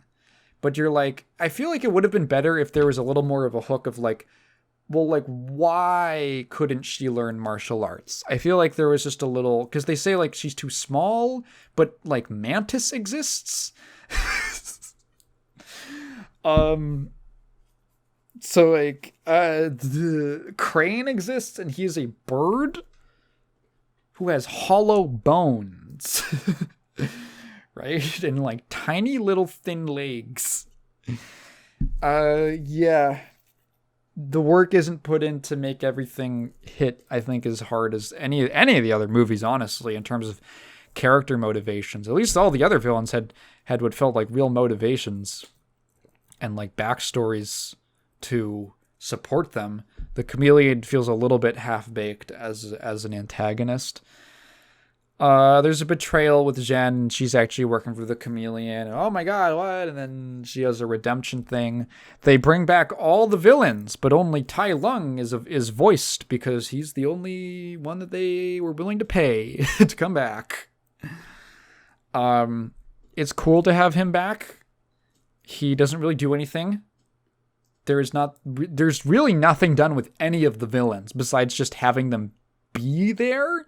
And then having the Chameleon turn into them for a little bit to do some fight stuff. But there's no real, like, narrative payoff for any of them being there. I don't believe Shen or Kai have any lines. So, and Tai Lung's, the major extent of him is saying, wow, maybe you really are the Kung Fu Panda 4. And Poe's like, whoa, maybe I am. Okay, I don't know. I feel like there's way more stuff that you could have done with that, of literally bringing a character back from the dead, but no. And then the movie is over, and there is a Jack Black cover of "Hit Me Baby One More Time," which we stayed for the credits. We stayed through the whole credits because we just wanted to listen to it, and it's a good cover. Yeah. Apparently the behind the scenes of this movie was a total mess. There's a Twitter thread about that. And it seems like a movie whose better qualities are in spite of the messy production. Apparently it was going to be a live action animated hybrid, which I almost want to see now. Like, I think that would have been, like, just to see the craziness. I just want to see how that would have played out. Yeah, I don't know. It's a fine sequel. It's okay. Is there anything even like that memorable about it? I don't know. It's like, oh, change is good. And then Jen at the end becomes Poe's new protege, which again, what the fuck is Shifu doing? What is he doing there? He's not even in most of the movie. He should have just died. He should have died at the start. And that would have been the catalyst for Poe becoming the new thing. But then I guess someone else would have had to explain to him and the audience of what his new position had to be. No, they could have just had a death scene. That would have been way better, right? That could have maybe even, I don't know, maybe it would have been worked it a little stronger to be like, Poe discovers who he is, but then he has to change who he is. Huh? Oh my god, what? And that's why he rejects it. You could have done a little couple tweaks, and you could have made this movie work a lot better, I think. But it's fine as is. It's okay. There's not really much else to talk about with it. I still think the first is my favorite for the character stuff. I just really like it a lot. Oh, right. The other thing about 4. One of the downers on it is that Awkwafina is in it, and she is one of the main characters. In fact, she's basically the second main character of the movie, as Jen, the fox girl. So, okay, this is like a little aside, I guess. I'm going to be mean to Awkwafina, which I think is okay because she's a lot richer than me, and people keep giving her roles when I don't think they should. So I haven't seen like a movie, I think, that she was in, but I've seen clips of things that she's in. Like she was in that Little Mermaid remake and stuff, and I've seen a couple other bits of her acting, and I don't understand why she keeps getting roles, because I don't know. It's really weird for such a now prolific actress, because it's to be so bad at like delivering dialogue. It's so, number one, and this is like a personal thing, I really don't like listening to her smoker voice. Like, I find her voice really grating. The other thing is that because of that, every time she delivers a line, it always sounds, it's like, you know when someone's been talking for way too long? Like, well, you should know that because you listen to this podcast. But like their voice starts to die out. That's what her voice sounds like all the time. So every time she delivers a line, it sounds like she's trying to get it out before her voice completely sputters out and dies by the end of it. Like every single line ends like this. Every single line ends like this. Like she sounds like she's dying all the time. For every line, and like it really affects her intonation. Like I'm always just thinking about her as the voice actress, right? Like I'm thinking about the actor and not the character when I'm watching it, which is really bad in an animated medium where I'm not even seeing the actor on screen. I'm just hearing them. I only ever hear her voice. And it genuinely makes me wonder, like, why she keeps getting roles. Maybe it's a voice acting thing. Does she do any live action stuff? Awkwafina. Actress and rapper. Yeah, she's in Fang-Chi. And Shang-Chi. Did I say that weird? Did I say Fang-Chi? Yeah, she's in a lot of live action stuff.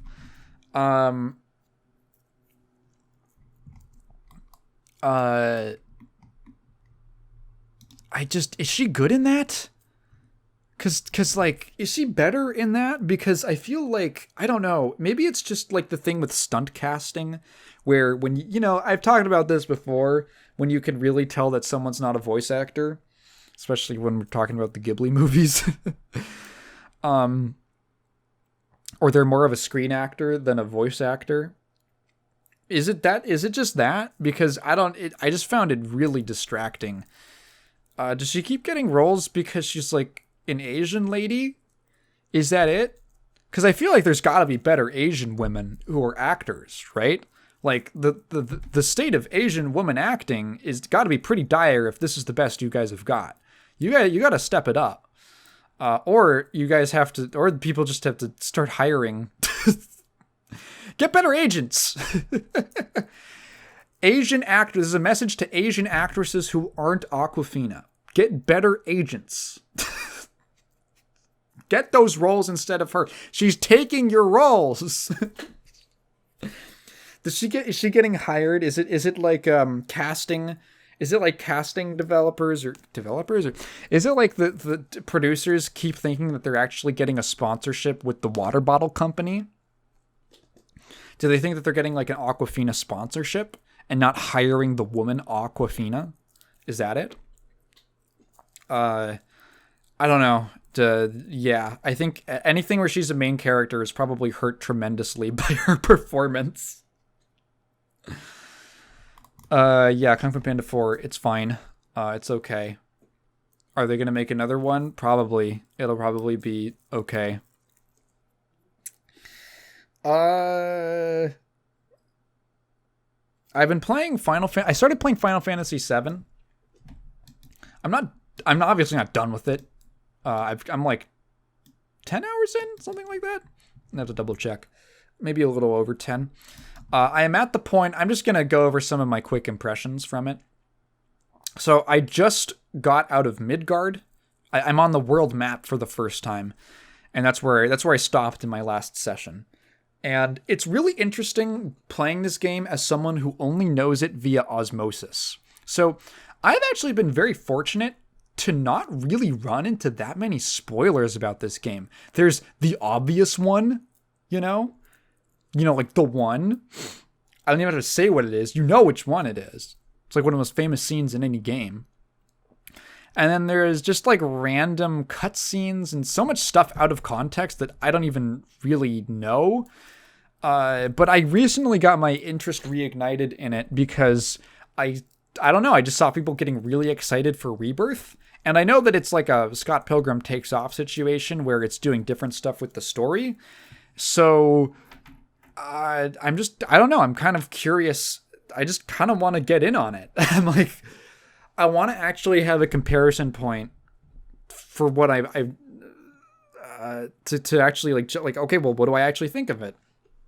So about 10, 13 hours into it, I really dig it. I'm really into it. And I think it's aged really well in a lot of ways. Again, just based off of what I've played. Everything just refers to that for now. Maybe it goes down or goes up dramatically throughout the game. But just that Midgard section. And I'm assuming you go back there at some point. But, that opening Midgard act of the game is like... It's such an... the presentation in that game holds up really well. Like, I find it very impressive. The main thing I'm comparing it to is 6. And I know it's not entirely fair because every Final Fantasy game kind of does a different thing, and... but there's some commonalities, and so I can compare them along those lines. So one of the standout things about 6 is that there were 2 main directors for the game. One of them was like a gameplay director, and the other one was a film director. So 6, despite being a top-down game, it's like a top-down RPG with a fixed camera angle the whole time, has really impressive, you could call it like cinematography.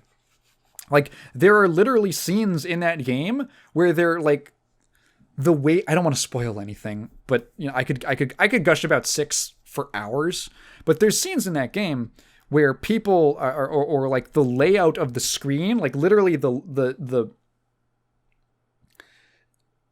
are 2 different moments in that game that I'm thinking of right now where there is like a literal cinematic parallel where things are blocked out the exact same way. This part of the screen is this, and this part of the screen is this, and the character is here, and this happens, and there's like a comparison point, and the music is like this version of that from earlier in the game, and it's like like it's mind-blowingly good. And with 7, you can tell that they were really pushing the boundaries, I think, of how you could present a game. And what I think is really cool about that is I'm used to the fixed camera angles in games like Resident Evil, Silent Hill, like mostly horror games. There's not that many other games where I can think of the fixed camera angles being a factor. There definitely are, but those are the ones that immediately spring to mind. And 7 kind of takes that and it goes even further with it, where there's some really creative decisions in the presentation. Like even in just the very opening sequence where you're storming the Shinra Tower, not the Shinra Tower, like the generator thing. It's where you're doing the bombing, right? It's where you're doing your terrorism thing. And there's just like this scene, you walk into an elevator, and the screen, like the transition to the elevator, is this shot of this. It's like this cutaway, or like cut in half segment, like you're looking into the elevator with the characters inside of it, and you walk over and press the button, and the screen doesn't move. The elevator itself moves down, and then it comes back up. It comes back down from the top of the screen.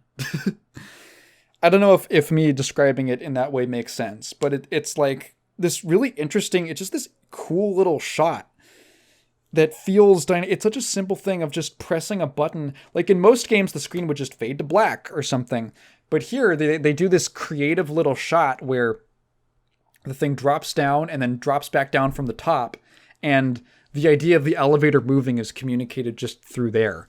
And it's, I don't know, there's just stuff like that sprinkled all over the place.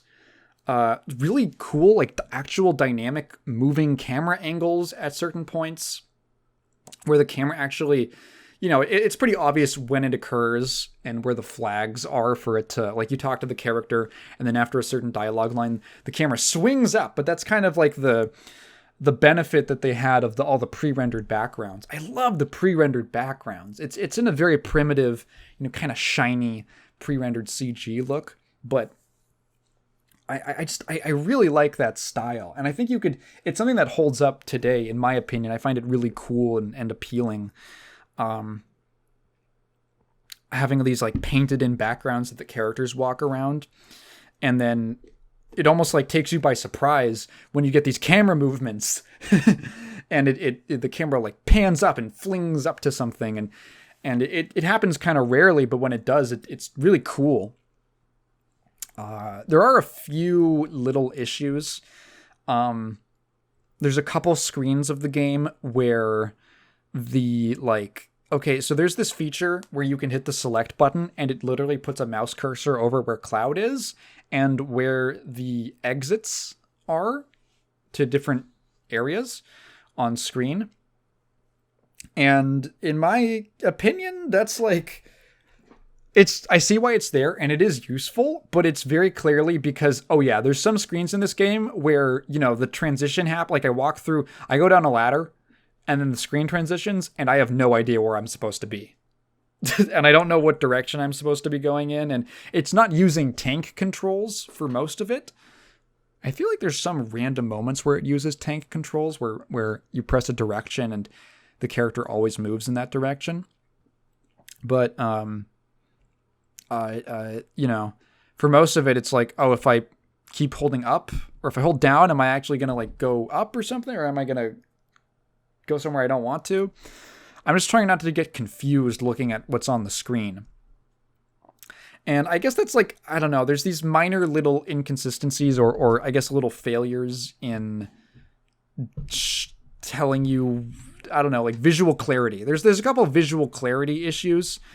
It gets a little bad in like a segment where you're climbing up all this like debris and junk and stuff, and it is really not clear. There's a bit where you're going through like the train graveyard, and I was stuck there for like 5 minutes because I didn't realize that a door was a door that you could walk into. And there's like a hole in the roof. It's like an overhead shot of this scene, and there's a hole in the roof of one of the cars. And that's supposed to tell you that there's like another, like you can go inside and like walk through it, and you'll see the character you'll see Cloud walking through it if you actually go into the car. Walk down, you'll see him from above. But like, I didn't even register that it was, that was a, I thought that was just like rust or like metal degradation on the roof of the car. And even in the ways that this is really funny because I had a thing about signposting earlier with Final Fantasy VII Rebirth, where they put like a potion, they put like an item, a big sparkly item that you can see through the hole in the roof, and I still didn't get it. Like I literally walked to the roof of the car and I was like, that's weird that I can't walk around this spot. I guess there's like, it's some kind of thing on there, but there's a potion. There's like an item right there. Why can't I walk to it? I kept trying to pick it up, and I actually ended up grabbing it. I like glitched the game a little bit, and I faced in like the opposite direction, and I hit the button. I hit like the X button or the circle, whatever. And I picked up the potion from the wrong like place on the screen. I wasn't actually standing where I was supposed to be standing to get it. So the signposting just completely failed for me in that instance. Talk about, I guess I'm just an idiot. But I don't know, it wasn't clear to me.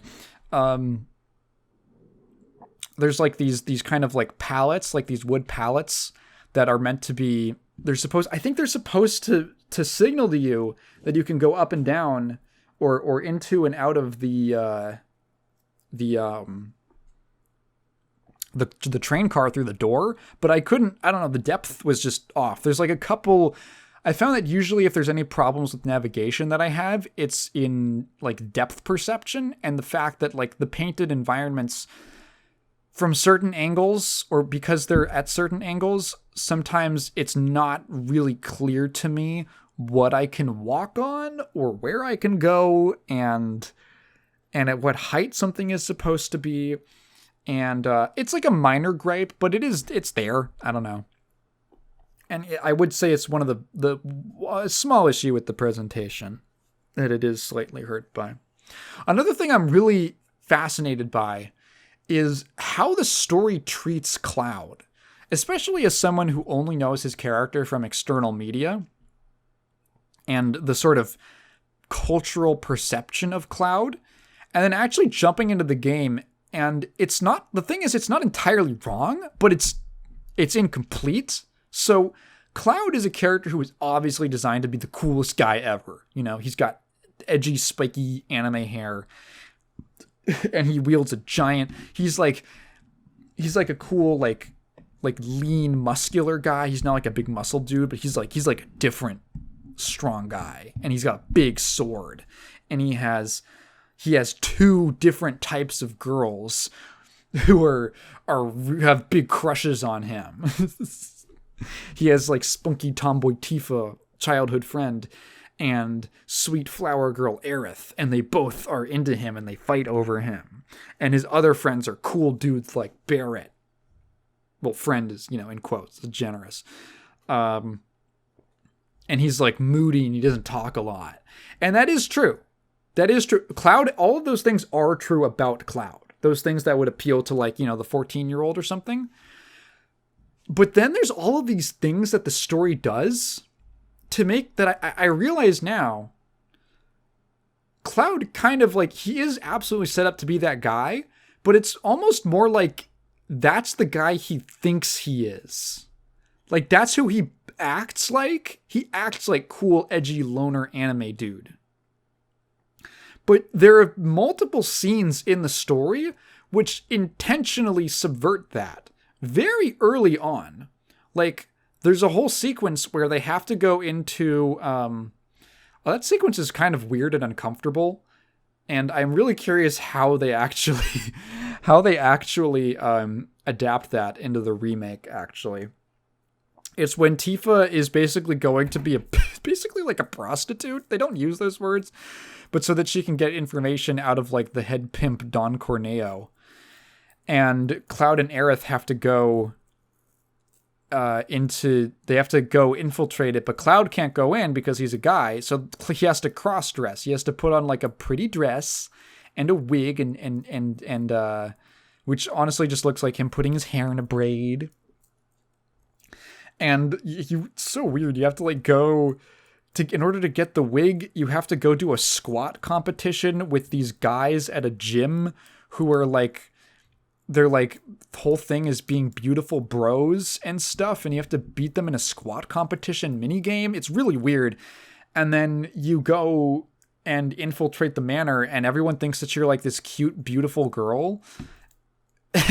and the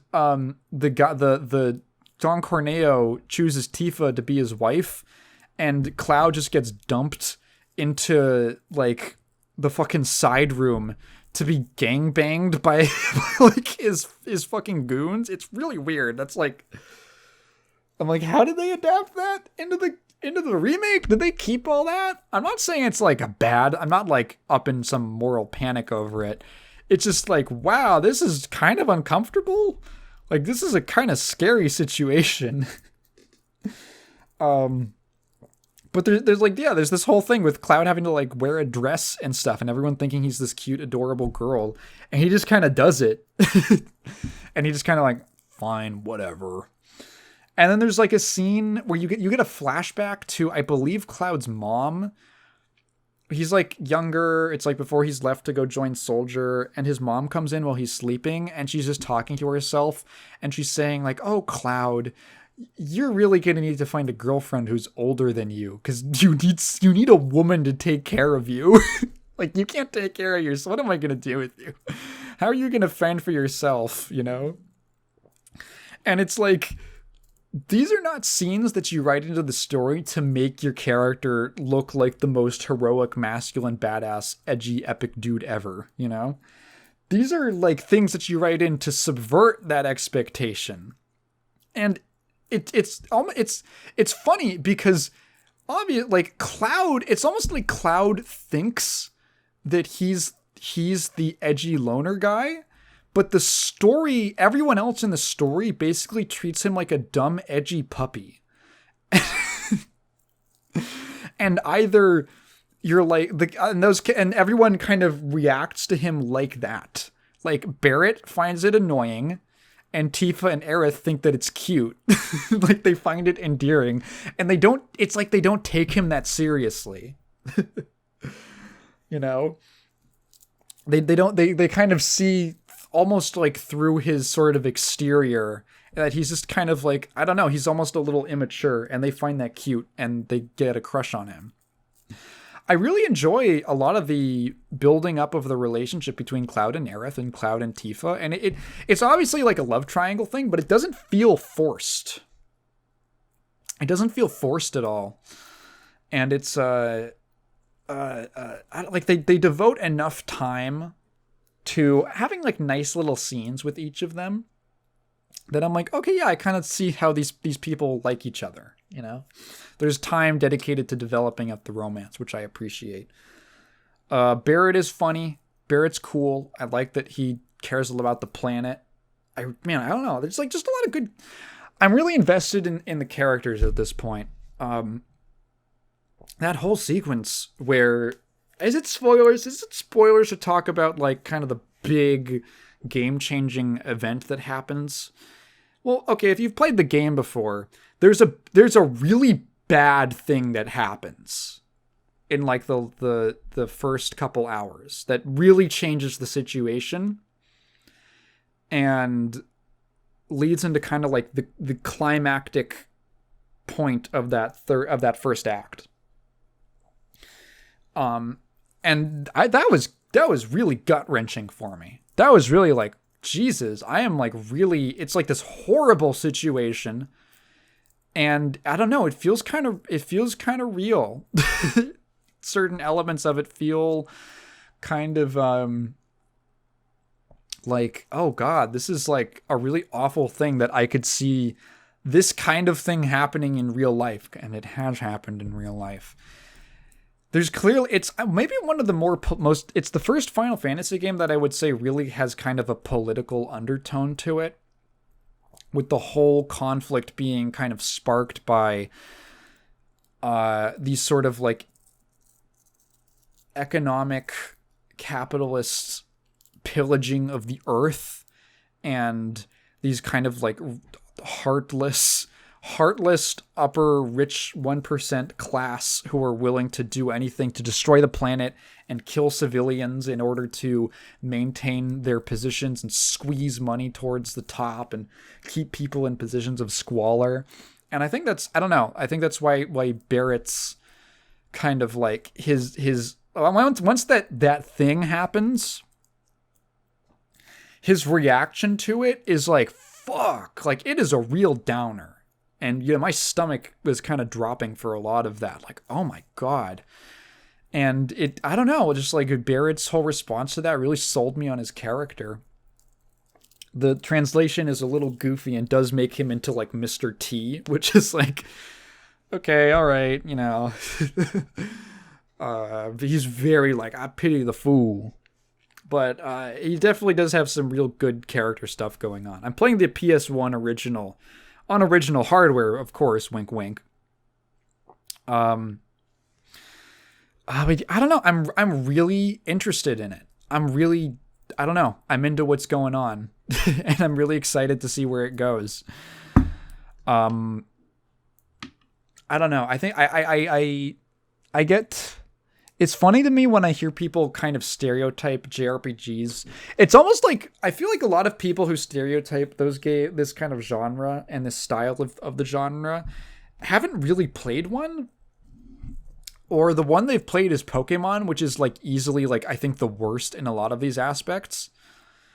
I feel like, because the stereotype is like, when people, it's like this flanderized idea of a JRPG, which is, oh, it's just a bunch of grinding. And like, yeah, I mean, there are some games like that, right? Of course, there are some games that are like that. But I mean, I've been playing it and I haven't really grinded a single time in 7. It's literally just like, there's random battles, and which that's a taste thing. I'm used to it. I don't mind it. If you really don't like it, there's not really that much that you can change about it. It's sort of a take it or leave it thing. But most of the game, besides just the random battles, which haven't really been a problem. Also, on my hardware PlayStation, I have a speed up button. That was a really cool thing. It was a really obscure model of the PlayStation that had that.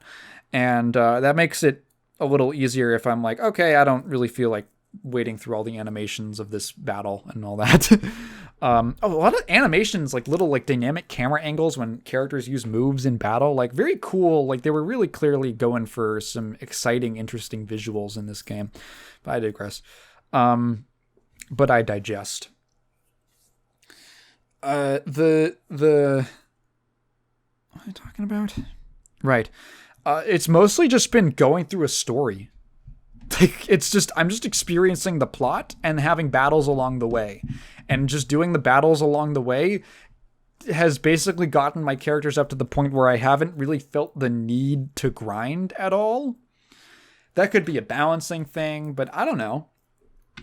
Certain Final Fantasy games are, and they're different, like it is probably a balancing thing, because I think of like, okay, if you've ever played the original FF4 and then played the DS remake, that is like night and day. The original 4 is pretty easy. That's a pretty easy game. You can get through that by just minimal amounts of grinding, basically just the amount of battles you have going from point A to point B and stuff like that. The DS remake is like, holy it is rawing you out from the very beginning. Like it is brutal. It's like a survival game, practically. Like barely an exaggeration.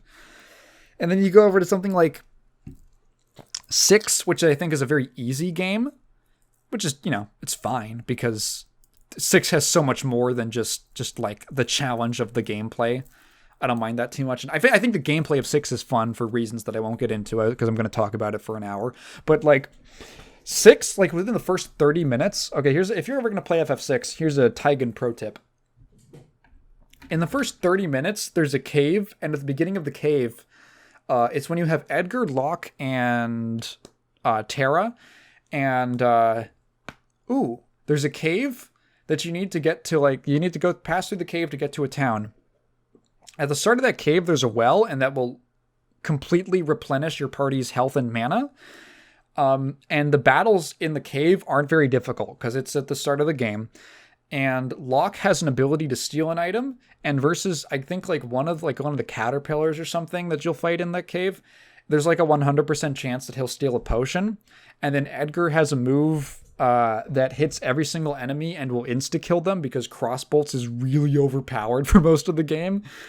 So basically you can spend like 10 minutes grinding and like just running around the cave, getting into battles. Get into a battle, steal a potion with Locke, and then use crossbolt with Edgar. You probably won't take any damage because the enemies won't have any time to get their turn in. But if you do, then you can just go back to the well at the start, and then you can literally just like speed level up to maybe not 10 minutes, but like you can just like spend a little time in there until you hit level 10, like 15 minutes into the game. Like... Or you get to the cave like 15 minutes, like really fast.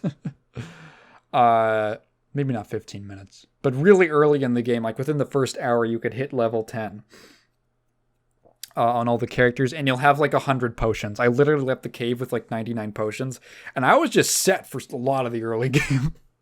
Like, that's an easier game. That's an easy game. There isn't really that with 7, but I also never really I haven't felt the need to. Maybe on the now that I've got the overworld and stuff like that, and it's kind of opened up a little bit, that possibility is there, but I've been having a good time just going through and just experiencing the game, and I'm really enjoying it so far. I definitely see, especially given the time period, I can see why this blew people's minds so much. Because number one, it's like impressive, crazy 3D graphics. And number two, it isn't just a gimmick. It feels like they're taking the 3D space and they're actually trying to experiment with it and do cool stuff with it, with these camera angles and stuff like that. I will say I'm not a huge fan of the materia system so far. It is definitely a take on the Esper system from 6, which, if you don't know, the Esper system, so the summons in 6 are they've all been turned into these little magicite crystals. They're called Espers in that game. They've been turned into these crystals, and you can equip them to characters, and then the character will like go through battles and stuff. And every battle, they'll earn like AP ability points. And once you hit a certain threshold, you will learn a set of spells that corresponds to that Esprit like crystal. So basically, it's a system where you can teach any character in the game any spell, which is a nice kind of a nice way of getting around the fact that there's only 2 natural magic users in the cast of like 14 characters or something. So every character can use magic, and spells are still like a part of the game without them having to shoehorn in some reason why everyone can use magic, can just suddenly knows how to use magic, and also have it magic be like a rare thing in the plot. So it all works. The materia system is very much like that, where you essentially you basically have these materia gems which correspond to different types of magic or different spells. And then they also have like levels that can level up, and you basically attach materia to sockets on your equipment. And very Path of Exile, I guess. And then the character will be able to use those magic spells, and the materia that you equip will affect your stats a little bit. And the system itself, it's not bad. The reason I say I don't like it is because you're limited to only 3 party members, which is kind of a downgrade in my opinion from 6. I get that it's probably for technical limitations, but it's a bit of a bummer. You know, the battles are definitely designed around it, but I just kind of wish that they had the full like party of 4. And the real problem with it that I've run into, or the real annoyance, the little gripe I have, is that you change out party members pretty often, at least in that first act. And you have to like, I feel like I spend so much time shuffling around what materia everyone has, because it's like, thankfully they don't like keep the materia on them. So like if they leave the party, you get all the materia back in your inventory, but you do have to like go about reassigning everything. And it's just, I don't know, it's a little bit tedious for how often the party switches up in that first act. As far as I know, there aren't that many new characters who are going to be joining after this. I've already got like, the first 5 main characters. And I think there's like maybe 5 more, and one of them is I think Vincent's a secret one, although I'm absolutely going to find him just because I want to see him. Yeah, it's mainly just like a little bit of I say I don't like it, but it's mostly like fine. It's just that like, it's just annoying to reshuffle them. And I've had moments of like, oh fuck, I forgot to re-equip all the right materia god damn it. But it's been fine so far. That has been fine. I don't have any real major complaints besides a couple little gripes with stuff like that, and some of the visual clarity issues that I mentioned. But other than that, I'm enjoying it quite a bit, and I look forward to finishing it, because I started it forever ago, and then I never got past, the first like 20 minutes for some reason. And now I'm finally delving back in from the very beginning, and I'm going in and experiencing it. And I really wish that they would do something like the remake for 6. Not because I think that 6 is some kind of outdated hunk of junk. I just think it would be cool. Like, that's it. I just think it would be cool to see those characters in that way. And to give 6 some damn love. It gets no love. It's just 7. That's so annoying. It's so annoying that 7 is like the one game in the series that gets the consistent attention from Square. And then I guess in Japan, 4 is actually really popular for some reason. So that's the one that they give all the credit. Oh, they give that one like a lot of merchandise. Yeah. Anyway, I've been talking for long enough. I'm gonna call it a wrap here. If you've listened this far, thank you for listening to me ramble. If you have any questions, feel free to leave them down in the comments below, but please phrase them in the form of a question, because I'm not just going to read your thoughts out loud. Go check out the main channel. I have a video on the Sonic 25th anniversary thing, the first collab video I've ever done. Wow. with a gent named Native Fall. And yeah, that's it. I'm done. Bye.